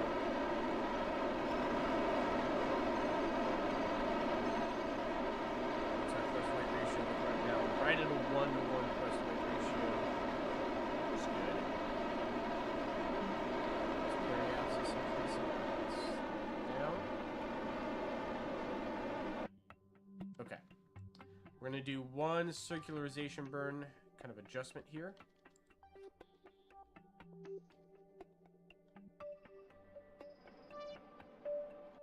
That's it. We are in orbit. So now, let's go retrograde. Because I don't have a ton of electric charge to work with here. Hold on, there we go. And I actually go through quite a bit. Well, actually, hold on. Let's stay prograde. Disable SAS. We'll let it drift, because we're conserving energy now. Get back on the daylight side of the planet.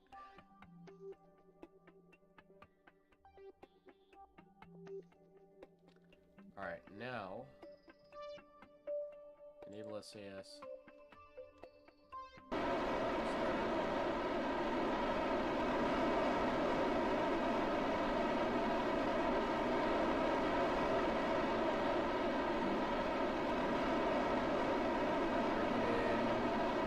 I don't want to land on the ocean. I was going to do some more science, but I realized without batteries, it's not worth it. It's not worth trying to do that. All right, chop our boosters all the way off. Let's go ahead and take some crew reports.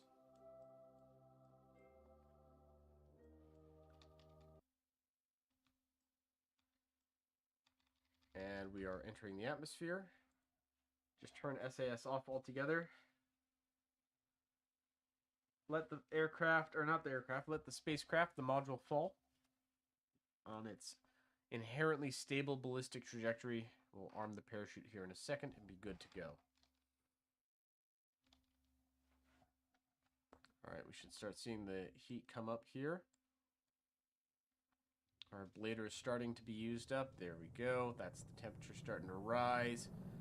Our blader is starting to go down.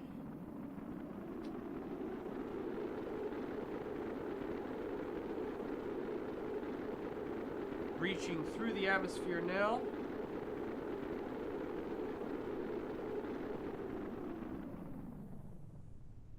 And we are through. We'll let the vehicle slow down just a little bit more before we jettison the rest of this heat shield.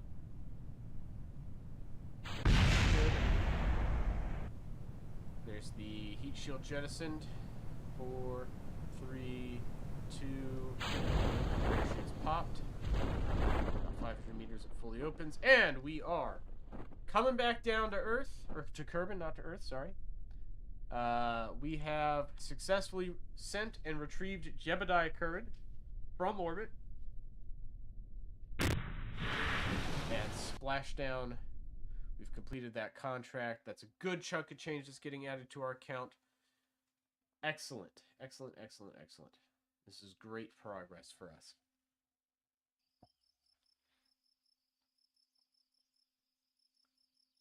All right, we have 33 science, nice. 271,000 in funds, and we have a level 1 pilot. Explore the moon. We're not there yet. Science data from space around Kerbal. This we could do. We get 2 science points directly for doing this, and an advance on the contract as well.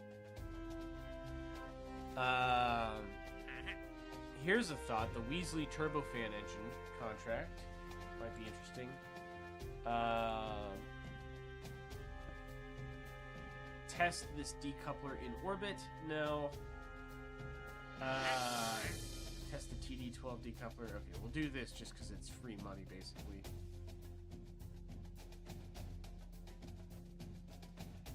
Yeah, we'll go ahead and do that one, sure. And then we'll look at what other contracts are available to us. But let's start with this really basic contract. This is an easy one. Before we do, we should probably save our first orbital rocket, because it is kind of important. The Kerbal Space Program, Orbiter 1. Save it. Alright, ditch all of that stuff. And that, and that. And we just have the coupler. Yes. Launch.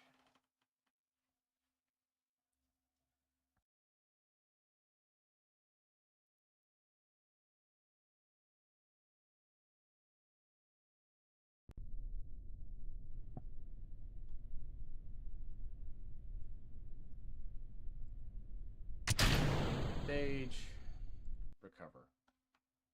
Easy money. Plus a science point. Not just money, but science as well. So, keep that in mind. Excellent. Excellent, excellent. Let's go look at our administration building. So, we have the fundraising campaign as an option, right?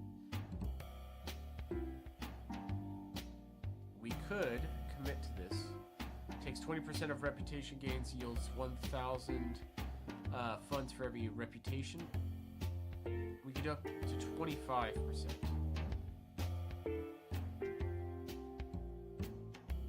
So 25% of my reputation in exchange for money, because we are strapped for cash. I would like to start making upgrades to our science center, or just our facilities in general, but I can't until we have upgraded, or until we have more money. So that's really what's limiting us here. Let's look at this Weasley turbofan mission. Where was it?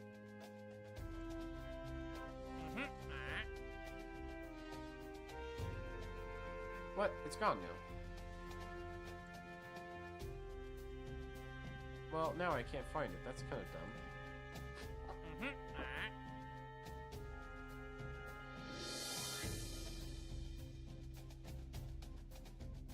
Let's accept this contract. Science data from space around Kerbal. We can do that for sure. With our rocket that we built. Let's go look at R&D, what we've got available. 45, 45, 45, 45. I think this would have to be our next one, because it gives us the Science Junior. It also gives us the probe. Everything else would be nice to have, but not a need to have. Oh, where's the one that gives us... Yeah. the mobile processing lab. That would be the other big thing to take.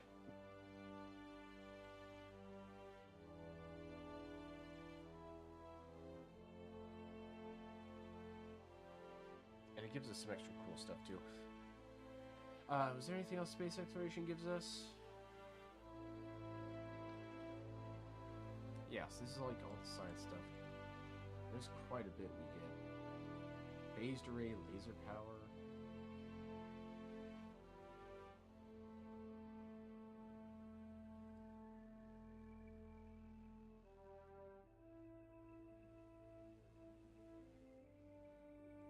Oh, there we go.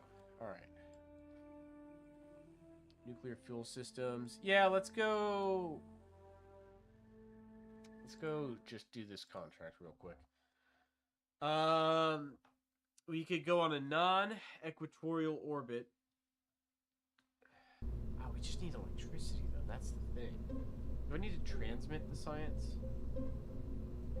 Transmit or recover. Okay. Let's open up our KSP Orbiter 1 mission. So it worked.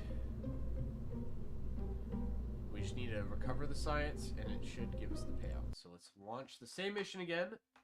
Kind of wish that this was available before we did the orbital contract, but it's fine. This rocket's cheap enough that we don't need to double dip, per se.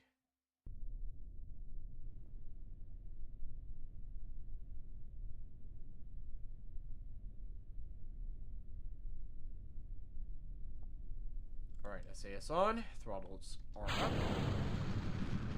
Light it. Start our turn. And now, since Jebediah's got some experience, we have pro and retrograde options. Which is convenient. It's very nice.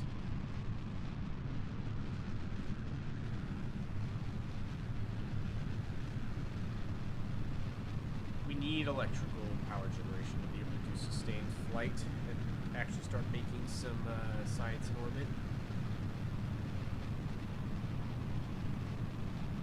I guess we could do a mission on the ground where we go and collect a bunch of science data. It's like our next option.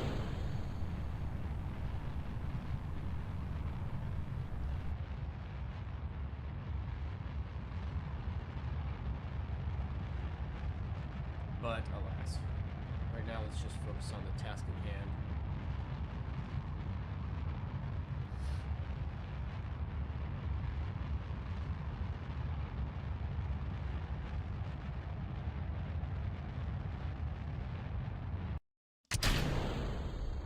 Alright, looking good so far.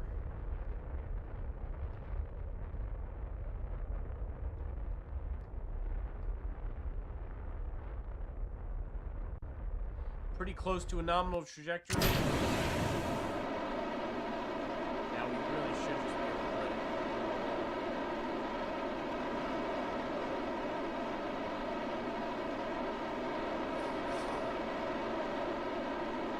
Let's get this to 70. 66, 67, 68.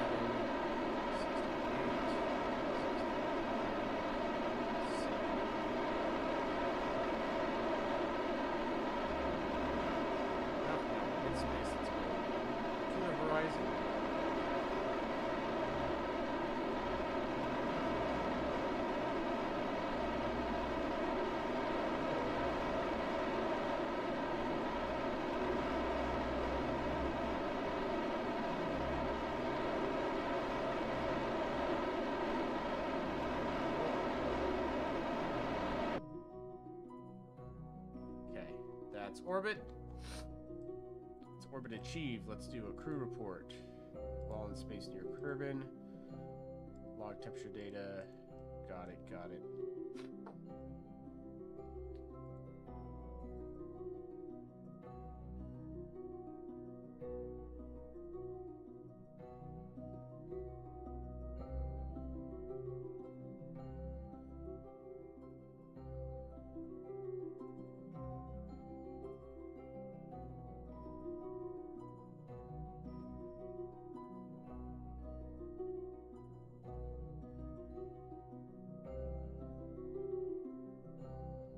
So we've done a couple orbital passes now, and the Kerbal Space Center is on the daylight side of the planet again. I'm going to use Time Warp to get us kind of lined up here, right about where dawn breaks. Yep, we'll start our re-entry burn here.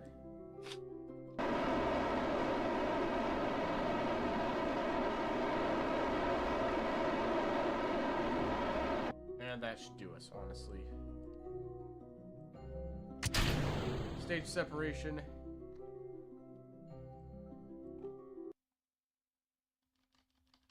And we'll time warp. We may land in the ocean closer, it looks like.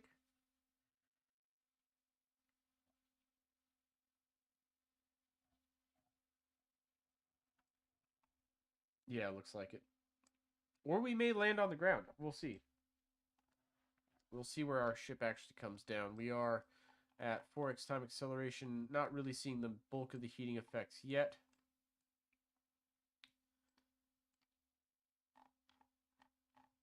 But we will shortly. We are taking a shallower re-entry approach here.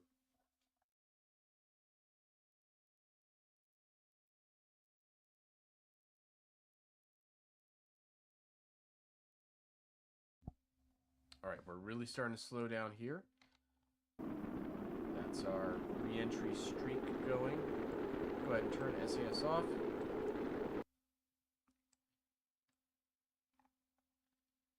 We may put it at the Kerbal Space Center. Like, we might land. No, we're going to land on the grasslands. Okay. Still, it's pretty good. I don't want to land in the mountains if I can help it.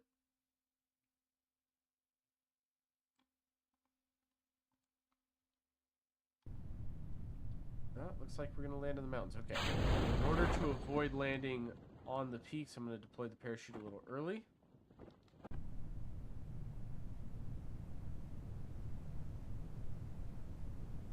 I hope this uses AGL triggers.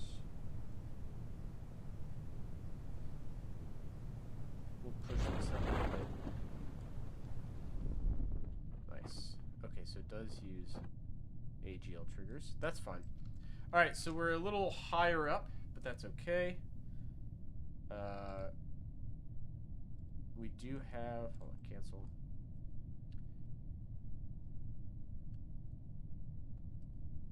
One of these we used, right? Yeah. View data while in space near Kerbal. So keep that one. Let's do a crew report here. Overwrite this crew report. Over the Kerbal Mountains. Also log temperature over Kerbal Mountains. Nice! We're actually getting some real science here. That's good. Hopefully this doesn't slip and slide too far down.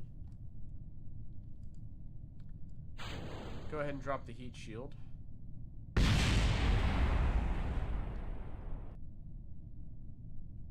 I want this to land and then stop. We are on a pretty extreme slope. Not good, not good, not good, not good, not good. No! No! No! Alright, hold on. We're reverting. We're reverting that mission. No, screw that. Screw that. I'm not taking that L just because we landed on a mountain. That's silly. Restart. Same deal.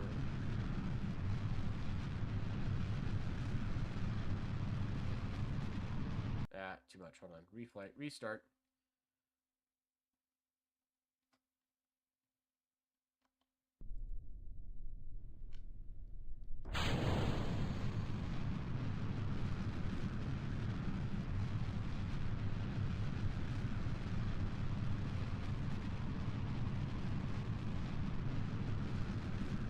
Alright, we're off.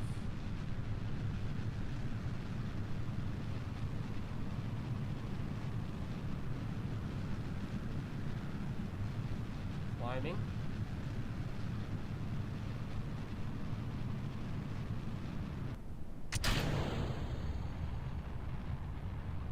Alright, should be good to go.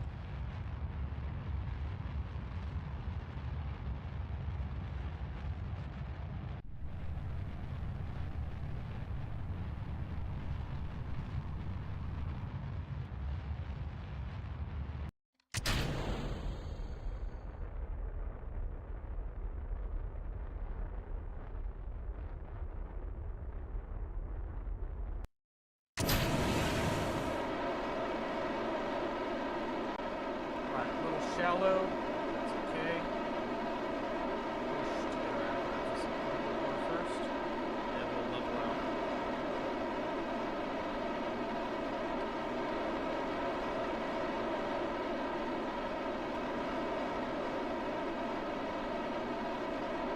Keeping our apparatus out ahead of us. Looks like we'll be fine. Looks like we're just fine.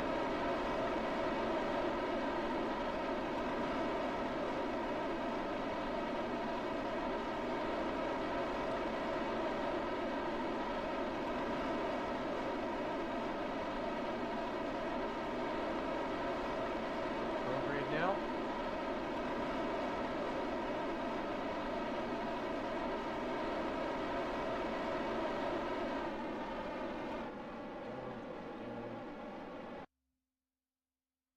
Just shy of orbital velocity here.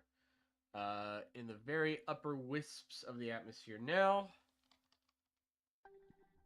That's space.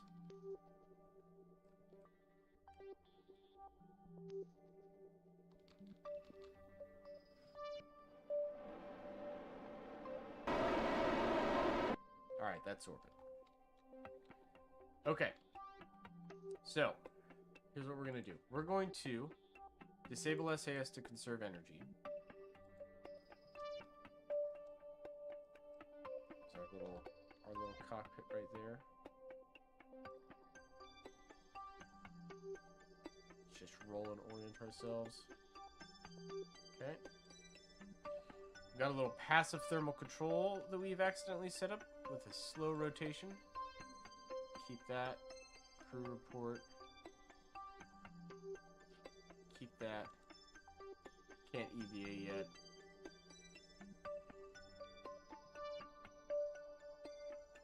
Sure. Okay. Let's better aim. Right. Let's better aim this. So let's time warp. There's the KSP. SAS retrograde.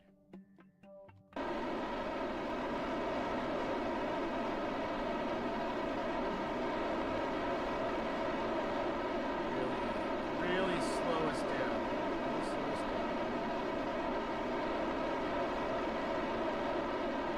So far. Okay, that's full expenditure on fuel. Now we should travel well past the mountains and land somewhere in the ocean without any issue. Full time acceleration. SAS on for now.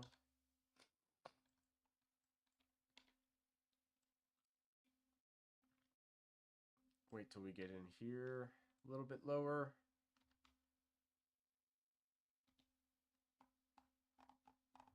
Alright, SAS off. Let it happen passively. There goes the Kerbal Space Center.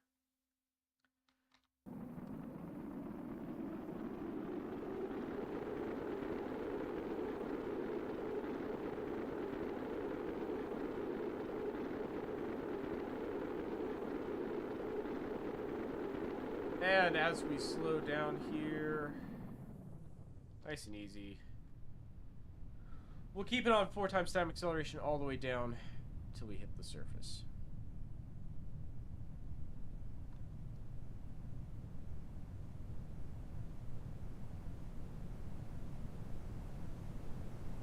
Deploy the chute.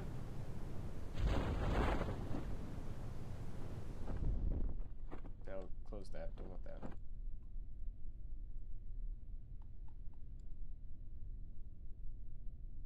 $80, $70, $60, $50, $40, $30, $20, $10. Touchdown. Recover the vessel. No more science to be gained from the oceans right now. And that should be the contract. Because we recovered science data from space. Yes. Yes. Done. Yep, there's our contract complete. Let's go to mission control. 0 of 2. Great. I don't like these contracts. We've only completed contracts. We haven't failed anything yet, which is good.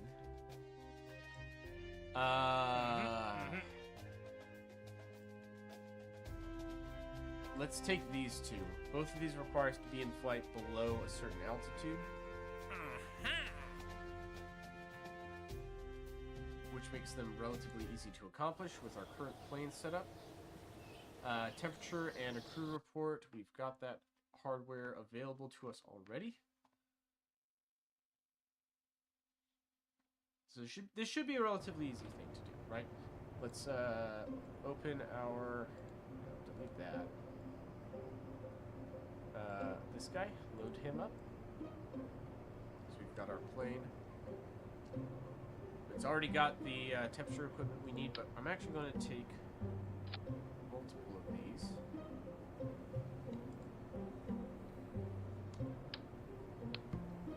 And maybe some more, actually. Because we can do a lot of temperature surveys. The other thing we don't have unlocked yet is the little box that stores science data, so it auto-collects. That'd be really nice. It'd be so nice if we could have that, but unfortunately we don't. Bring a little bit more fuel on this. And I don't think there's anything else we really need to do. Not really. We've got the drone chutes. Got the science payload that we want. I guess we could move this if we wanted to bring a second science container. How about we do this? We set these here. And we tuck them in. Not that much though. A little less, Like that. In a little bit as well. Okay. How do we think? You think that'll look good? You think that'll fly? I think it'll fly. We'll call it the Mark 1.5. Save it and launch it. Ah, too many parts. How many is too many? 3? Okay, well, let's bring it down to 1. Okay. That's just gonna have to be what it is then. Save. Overwrite.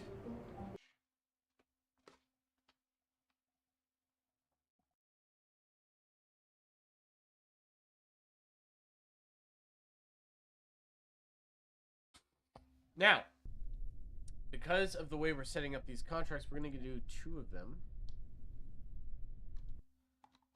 We'll start with this one.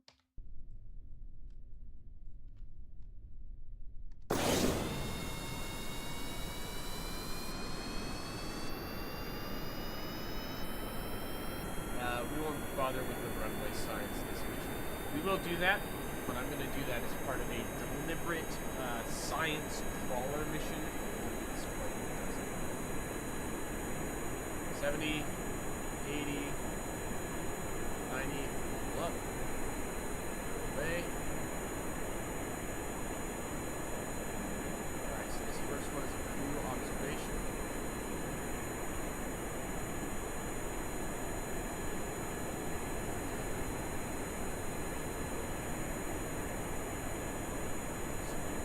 This one is pretty much directly south of the Science or Space Center.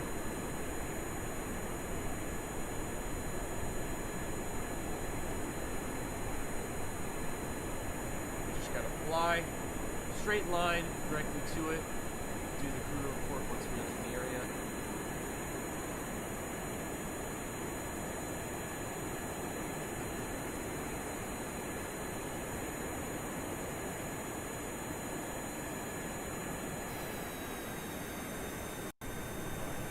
Entering.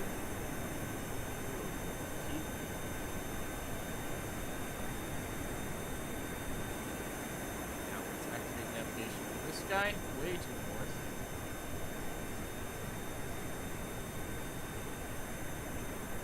Kind of up at altitude, so we're doing a little less command authority and a little less speed, but we should be more fuel efficient here.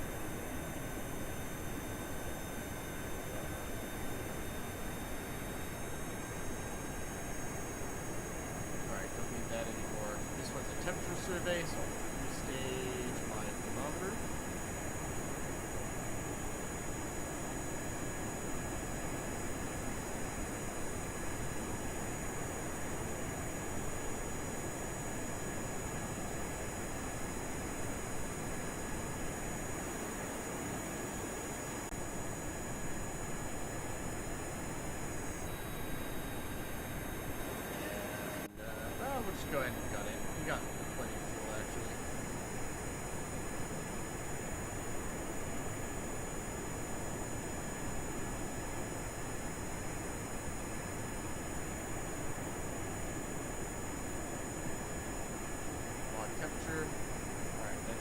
survey is complete. Now, here's what we're going to do. We're going to fly over the mountains. We're actually going to get the crew reports and temperatures in flight above the mountains that we could have gotten earlier and didn't. And then we'll double back, land to the left of the runway, on the north side of the runway, same place we've been landing. Also, probably should clean up that debris on the ground. That'd be a smart thing to do.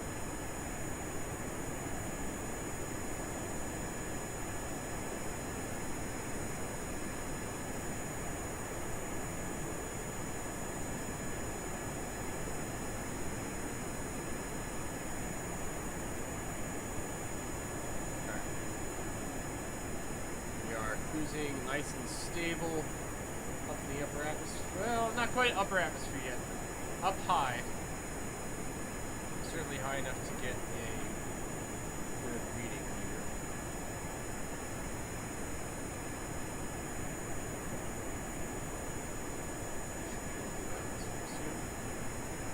Highlands.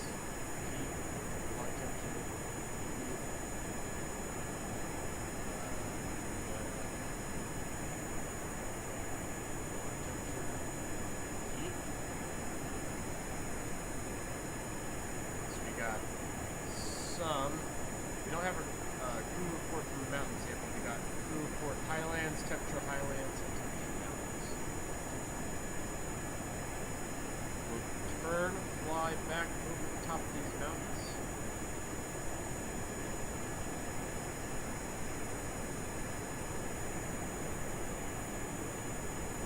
Now we're descending.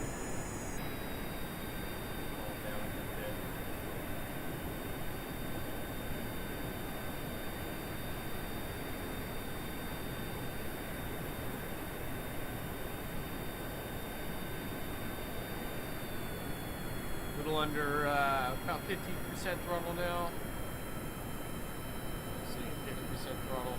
Keeping up the speed, but we are decelerating a little bit. Don't need to be at max speed as we approach the runway.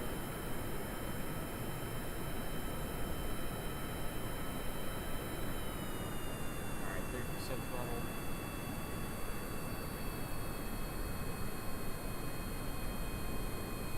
Alright, we're going to use some airspeed killing maneuvers here. Down.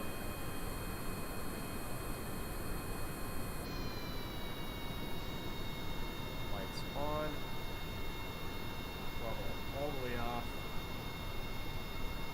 Normal time acceleration, or 0 time acceleration now.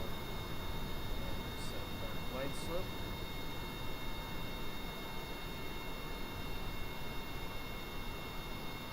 Alright, we are descending. Steady. 40, 30, 10, up.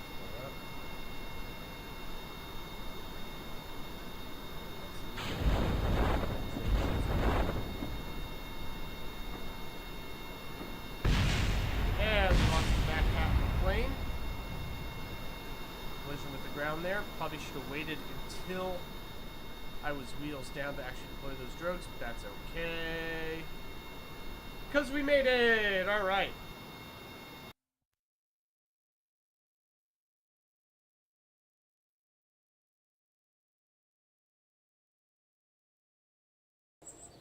We made it, and our science survives. That's what's important.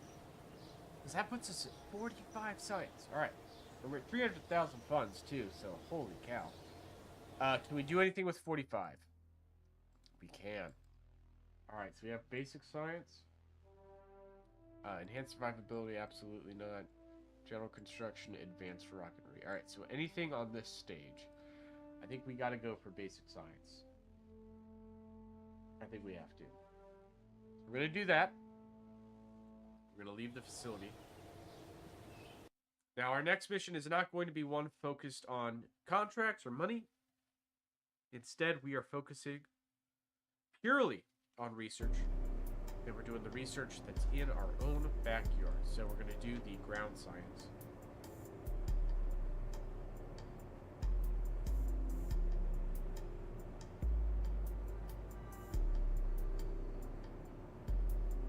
Now, in order to accomplish this, we're going to strip down this vehicle, really, of everything that would get it into the air. Because we don't want to get in the air for this. We actually want to stay grounded. We're going to just have our scientific equipment right here. Most importantly, a Science Junior. And then that thing I was talking about, the experiment storage unit is what I was talking about.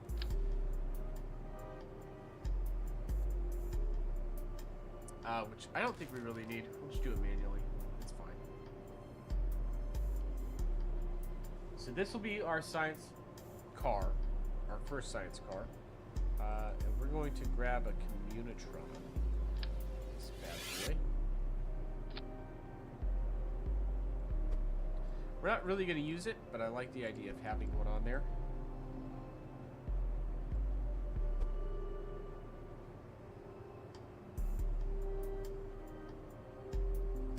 Alright, so this will be the KSP, Kerbal Space Program, Science Car Mark 1. Save it. Now, our crew. We've taken Jebediah out. He's a little tired. It's time to bring out a scientist. Bob Kerman, he's going to pilot this. We're going to just drive around the Kerbal Space Center and do EVA, crew report, pressure, temperature, Science Junior, and we cannot forget Mr. Reap. Which, I'll go ahead and just put 2 on this thing. Nah, we'll just do 1. So that's our science area right there. And, I hope he can get back to his cockpit. Move those lights out of the way as well. Save it. Launch it. Alright, Bob. He's getting out for his first opportunity to do some real field work for the program. And we'll start on the runway. So, the way this works, I'm going to hit the brakes. We're going to do a series of things. We'll do crew report. Keep. Log pressure data. Keep. Actually, hold on. You know what? Hold on. Revert flight. I said I didn't want the experiment storage module, but I changed my mind. I actually do want that because that's going to save a whole series of button clicks. Just to have this one thing on board. And we'll put it in the back for now. We'll put it there. Hold on. But I'm going to rotate it.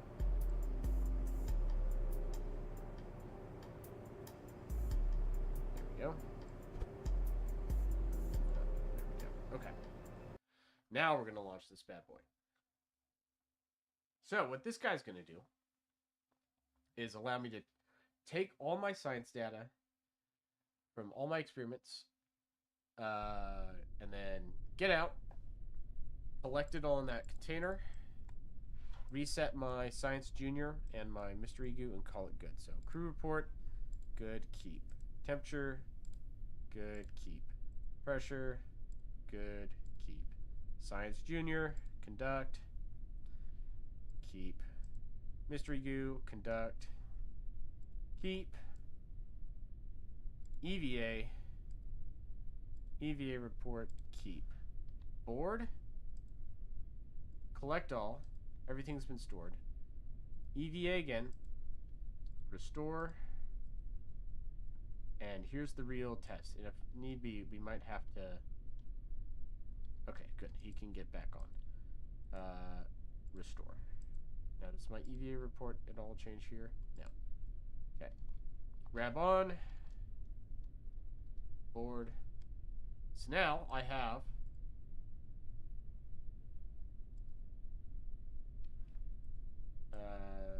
review my stored data. 1.5, 2.5, 7, 8, yeah, probably about 10. Keep it all. 10 science experiments loaded up. What we're gonna do is we're just gonna roll on off the runway. Well, roll down the runway. Oh god, okay. Who could have seen that coming? Let's recover the vessel.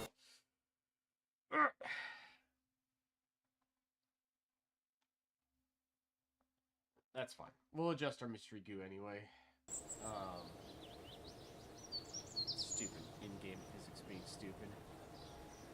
Go back to the space plane hangar. Let's throw the mystery goo closer to the cockpit here, so that he can restore both without having to get up or like let go. Just put it right there. And honestly, you know what? We'll put everything right here. So that's the science right there. Great. Sounds good. Launch it. We've already collected the science on the runway, which is great. Now we have to go to each building in the Kerbal Space Center and collect the science from each of those. So we'll accelerate with our single little jet engine here.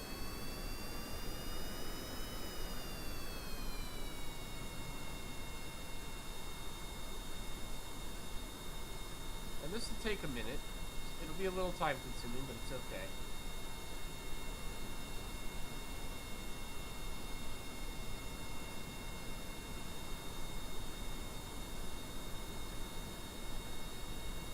Oh boy. Alright, so we are off on our little science collection quest.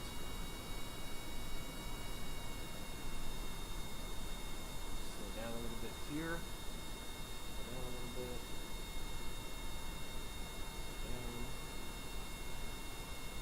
Gently turn. Gently turn. Okay. So here is the aircraft hangar.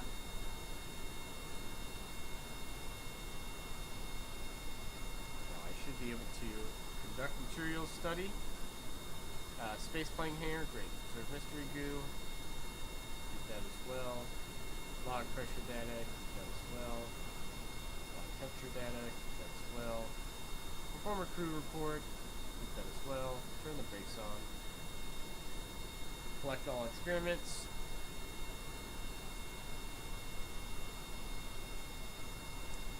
EVA. EVA report. Heat. Store. Board. Collect all. There we go. Alright. Undo the brakes.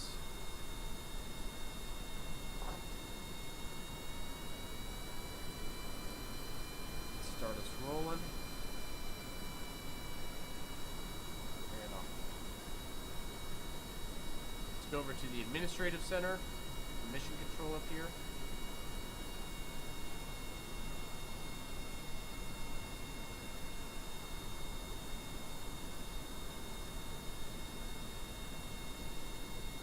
Alright, same deal. Crew report. Key. Conduct material science. Key. Observe mystery view. Key. Log pressure data. Log temperature data. EVA. EVA report. Key. Board. Select all. EVA again. Restore. Restore. Nice and simple. Gets all of our science accomplished. So now we have 12 experiments. So roughly 26 science points. And we'll have another 13 overall. Alright, hit the brakes. Conduct. Heat. Observe. Heat. Log, heat, select all, EVA report. No, already did an EVA from here. Restore, and board. Undo the brakes, throttle up. ×2 time acceleration, and off we go rolling to the tracking station.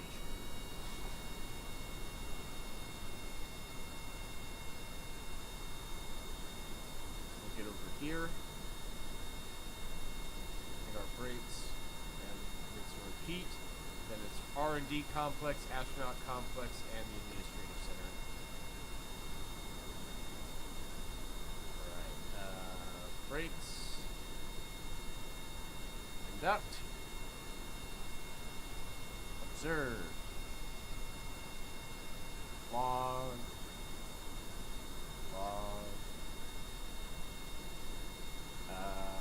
Crew report. Collect. And you know what? I'm gonna set this up to be a little bit smarter here. EVA report. Repeat. Store. Forward. We're gonna pin these.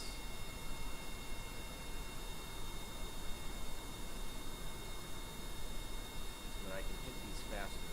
Just make it easier on myself.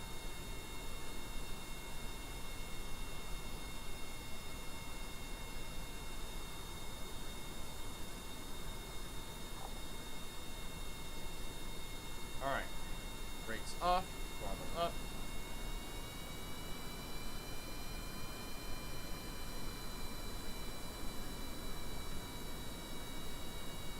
And our car is working actually quite well, which I'm glad for.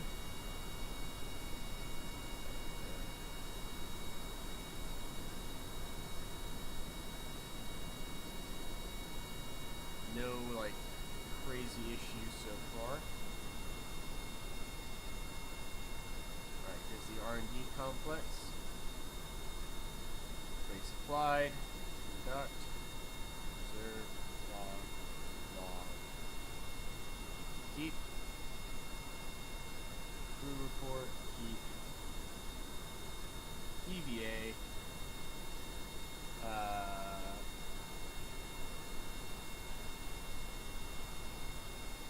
Oh, hold on. I tried to be smart, but it didn't work.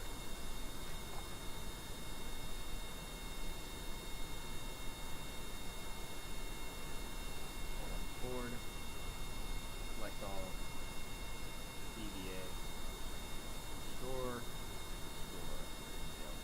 Yeah. Okay. My plan to be time efficient did not work. That's okay.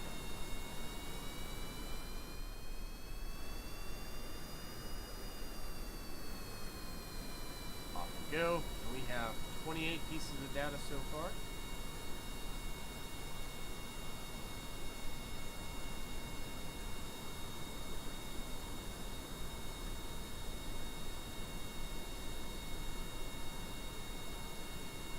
On, throttle down, conduct,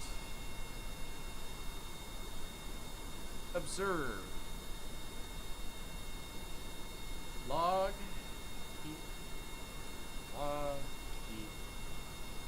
report, keep, select, EVA, report, store, board, off, throttle up.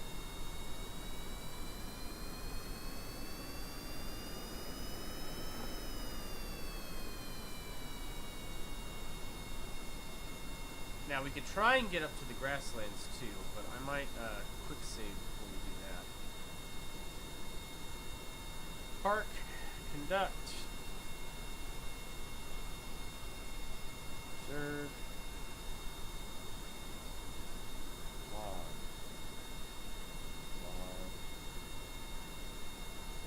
report, select, EVA report, store, board, select.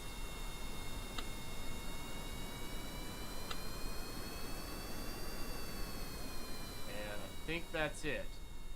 We didn't do the launch pad, but we'll have opportunities to collect signs on the launch pad. I'm not too worried about that.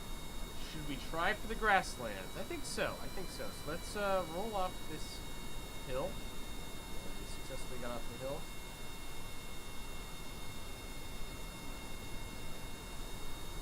Now we're just rolling along here. I do want to be careful not to break anything. So I don't want to go too fast, but about About that fast is probably fine, I think. And if we could do some on-the-ground science in the grasslands, this engine should be able to get us up the grassland hill, that slope there. That would be awesome.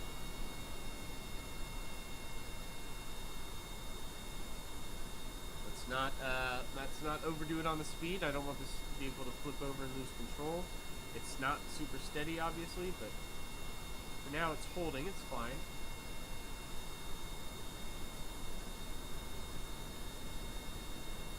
Looks like we can hold about 14, 15 meters per second with 5% throttle,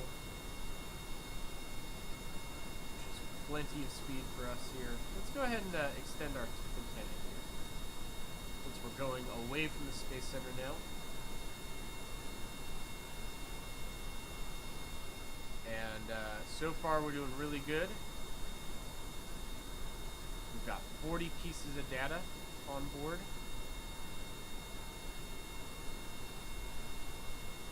But yeah, that grasslands, I really do want to see if we can get up to the grasslands for this. I think that would be well worth it.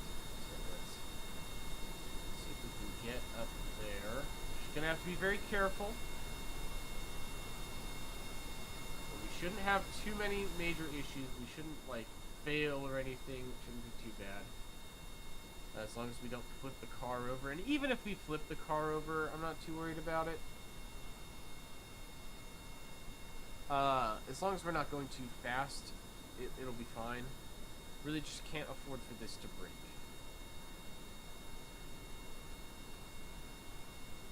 We're climbing the hill now. We're gonna increase our throttle a little bit, increase it a little bit more. Increase it much more. Alright, this is where I'm gonna go down to time acceleration 1.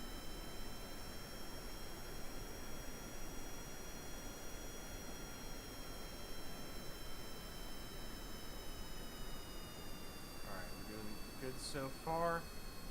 Slow down just a little bit.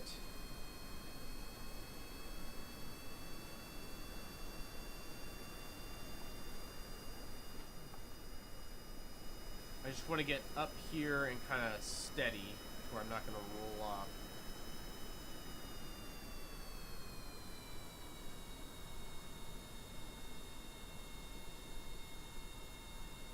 Alright, let's take a crew report. We are in the grasslands. I'm going to trigger the brakes. Let's do our science.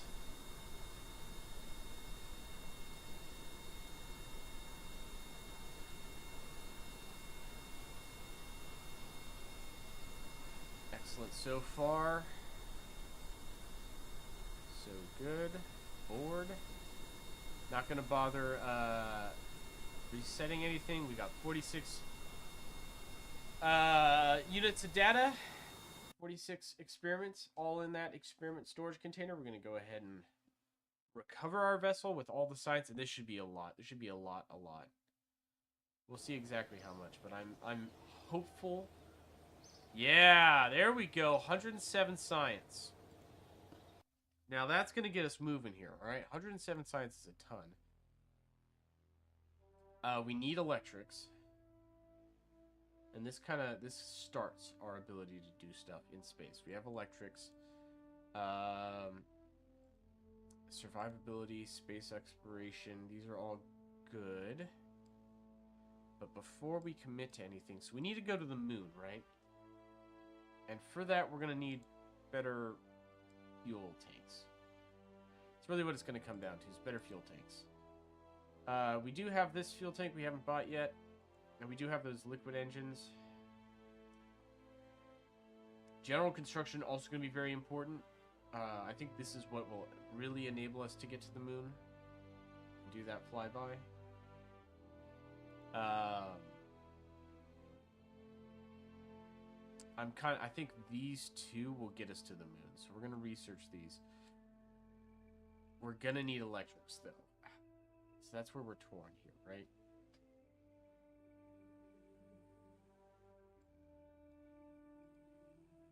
And I am torn properly. Juno New Origins. Well, this isn't Juno. This is KSP, but it is similar. I appreciate it. Struts are good too. Torn. I am torn, gentlemen. This gave us the Probodyne Stay Putnik, which is important. I hate that the electrics is so expensive. Okay, we're gonna do these two. We're gonna start with these two. Let's see what options we have for contracts. Nothing. Krisnard wants to go orbit Kerbin. Dude, that's not enough to orbit Kerbin. That's not enough money. This would be a little bit more realistic. A suborbital space flight. You're from Morocco? Wow, dude. Way out there. Well, welcome to the live stream. Glad you're here.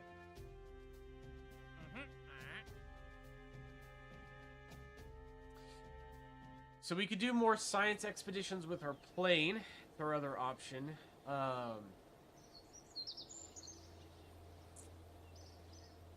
We could just shoot for the moon. We might just shoot for the moon. The problem is electricity. We just have so little. Close this dialogue. Let's try it. Explore the moon. How much does that give? A lot. I don't like the contracts that it's offering. I wish I could... It costs rep, though, to decline it, which sucks.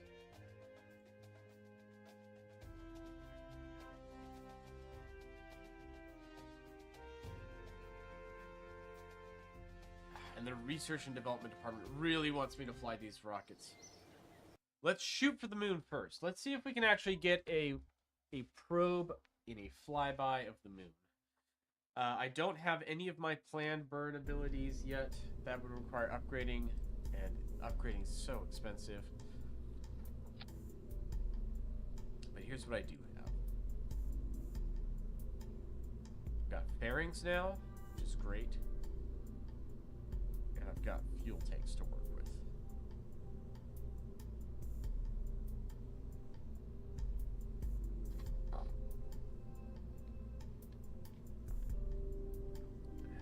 Let's do the Terrier. Let's do the big fuel tank. Alright, here we go. So, this thing only holds 10 electric charge? Oh, no! That's not gonna fucking work. Alright, hold on. We're gonna have to... Don't save. We're gonna have to fly our plane. That's the only way to make this work. Or we do some of the minor contracts. I've already accepted one.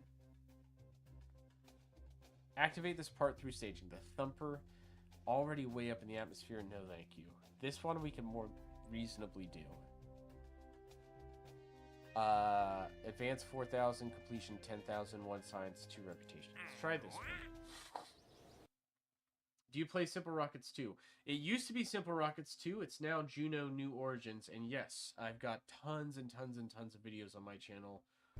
Several live streams all on our good friend Juno New Origins.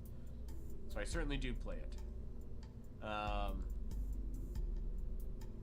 Alright, let's see. Engines. So the goal is to haul the RT-10 Hammer into orbit. Or into a flight above Kerbal. It doesn't need to have any fuel on it, though. I just need to physically have one. So if I dump the fuel, right? Throw a coupler on it. Throw the Thumper on that for 1,000. We do some arrow. 3 fins to give me control of the craft. This is a non-manned flight. And we bring our thrust scale down way lower.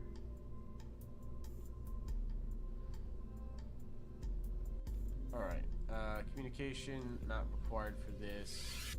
Not going to take any science with me on this. We're really keeping this bare bones.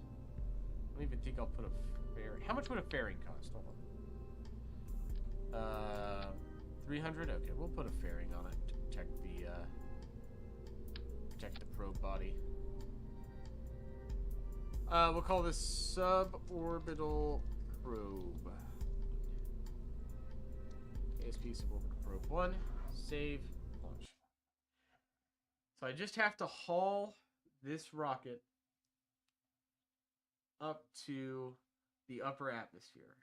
That's all I'm doing. Should be relatively easy, but it's actually tricky to hit the margins that they ask for in some of these missions. So we'll do our best.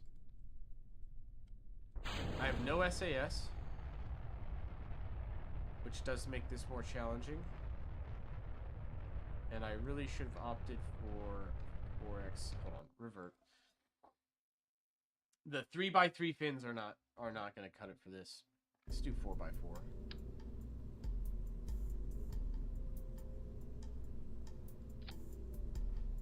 And can I scale these?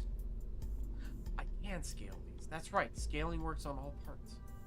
Oh, why haven't I been doing scaling more? I should have been doing that a long time ago. All right. Launch it. Launch it, baby. Let's get it up there.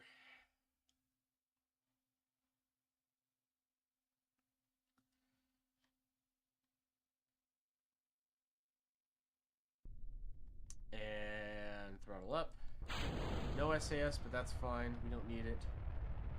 This mission should be relatively simple. Alright, tail fins are working. We are going. Probably a little too much.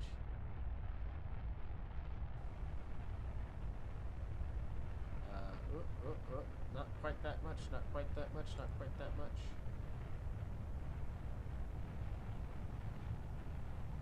Definitely not that much.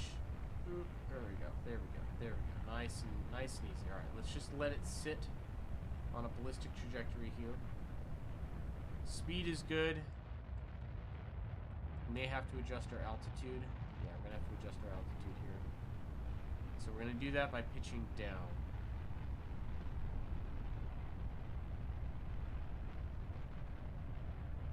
No, no, no, no, no, no! Losing it, losing it, losing it, losing it. Alright, hold on. Revert.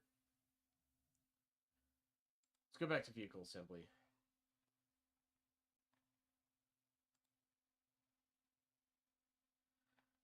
Oh, game. Don't you crash on me, game. Hold on, we might have had an issue. Give it a second, give it a second. Hold on. No one panic. Everyone freeze. Fuck.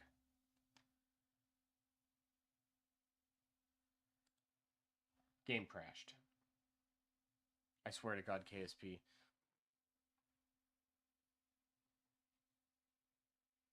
You better freaking audit. I'm going to end the stream here if it didn't autosave. I don't even know what caused it to crash there. Like, there's nothing really changing there. Okay, well, we are having minor technical difficulties, but the game is reloading.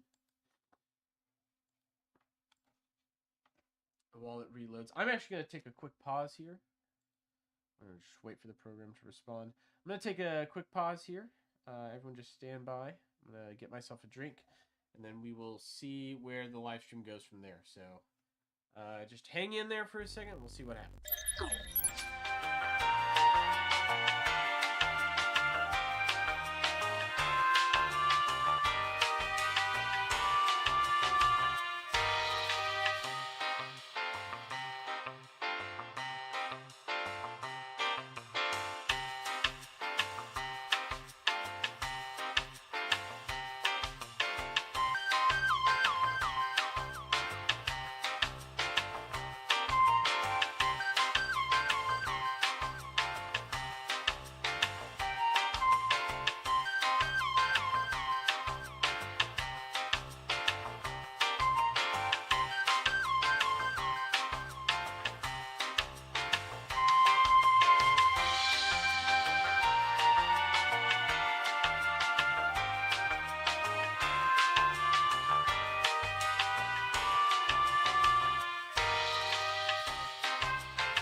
Alright, we're back. The game is here. Let's see. Let's see. Is it gonna work? Start game. Alright, resume saved. Should be an autosave. YouTube. That looks like us. YouTube live stream series. I'm pretty sure that's what I called it. Alright, so we're not totally SOL. Thank the Lord, for he is good.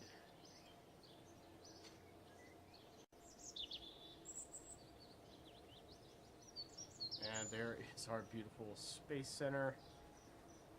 We can recover all this. Get back some money. This is the plane that crashed earlier. We might as well recover it. Tracking station. I don't think we have anything in flight anymore. No. So not that. Let's go back to vehicle assembly building time, baby.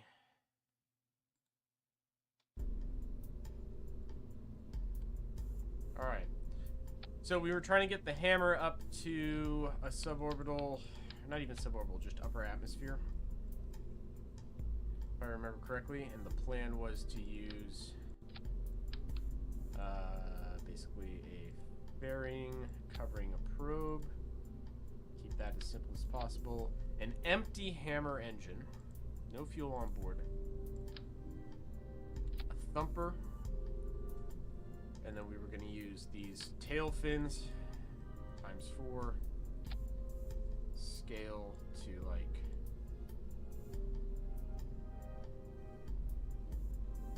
$50. You know, let's go to 75. Just to give us a little bit more command authority. I think that'll do us. Yeah, so we'll do that. Let's launch it.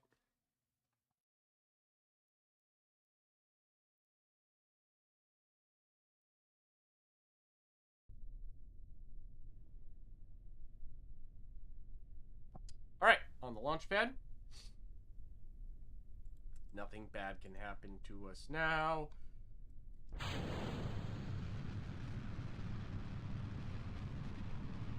We're up.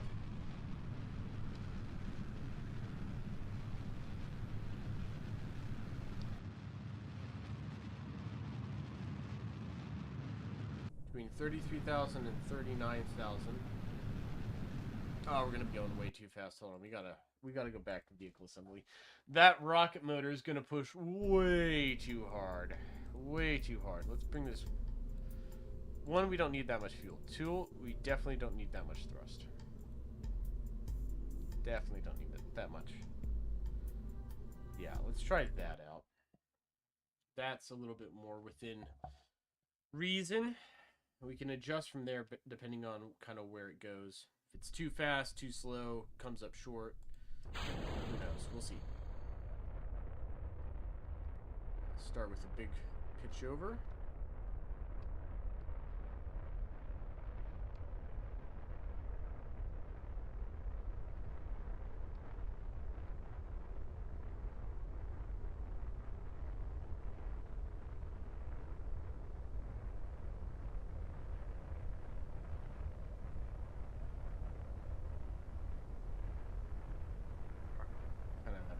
Bunch of correction adjustments there, but we should be on track now.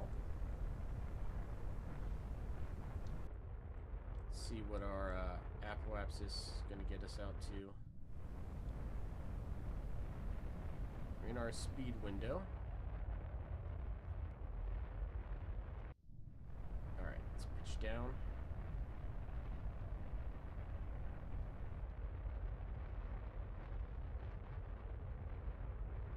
Going too fast now.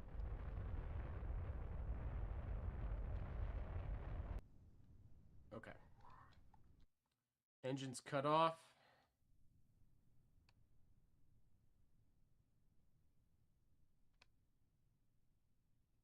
Let's see if I can slow us down.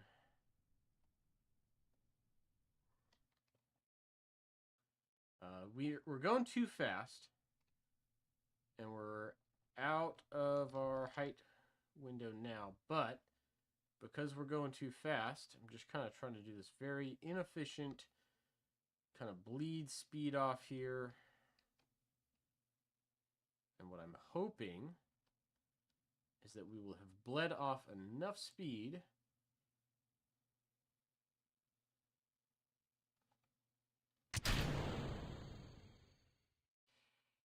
as we come back through. No, we've not. Ah! This is why I don't like these contracts. They're hard for no reason. They're hard for no reason. There's no reason for them to be this hard. But we're going too fast. Back to the vehicle assembly building. Okay. Less fuel in the Thumper is my immediate answer, right? Less fuel in the Thumper.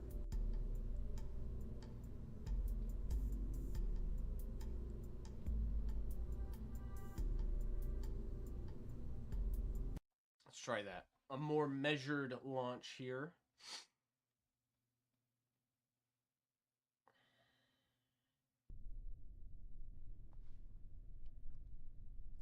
I'm trying to do this with solid rocket boosters, which is not easy. It's admittedly not the easiest thing to do. We could do it with a liquid-fueled rocket, but that's expensive. And I would have to, whatever I do, I would have to be able to recover the whole rocket to make that financially worth it. Which I just don't see that being worth it.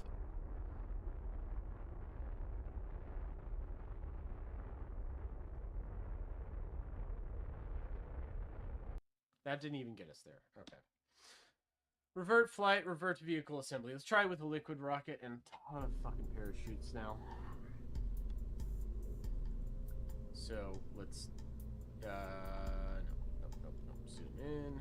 Ditch these. Ditch this. Alright, we have these new fuel tanks.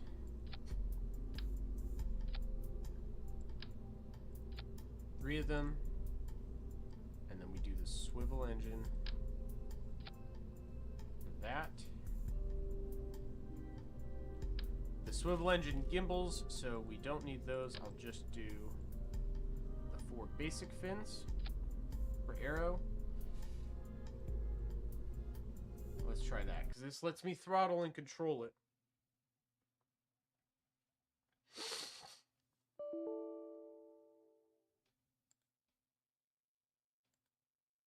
Virtual allocation not responding. No!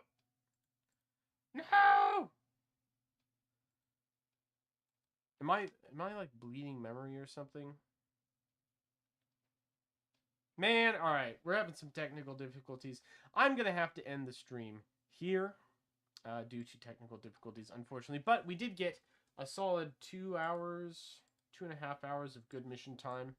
And we got a lot done during that, which is good. So I'm going to stop it here. Hope you guys all have great rests of your days. And I will see you.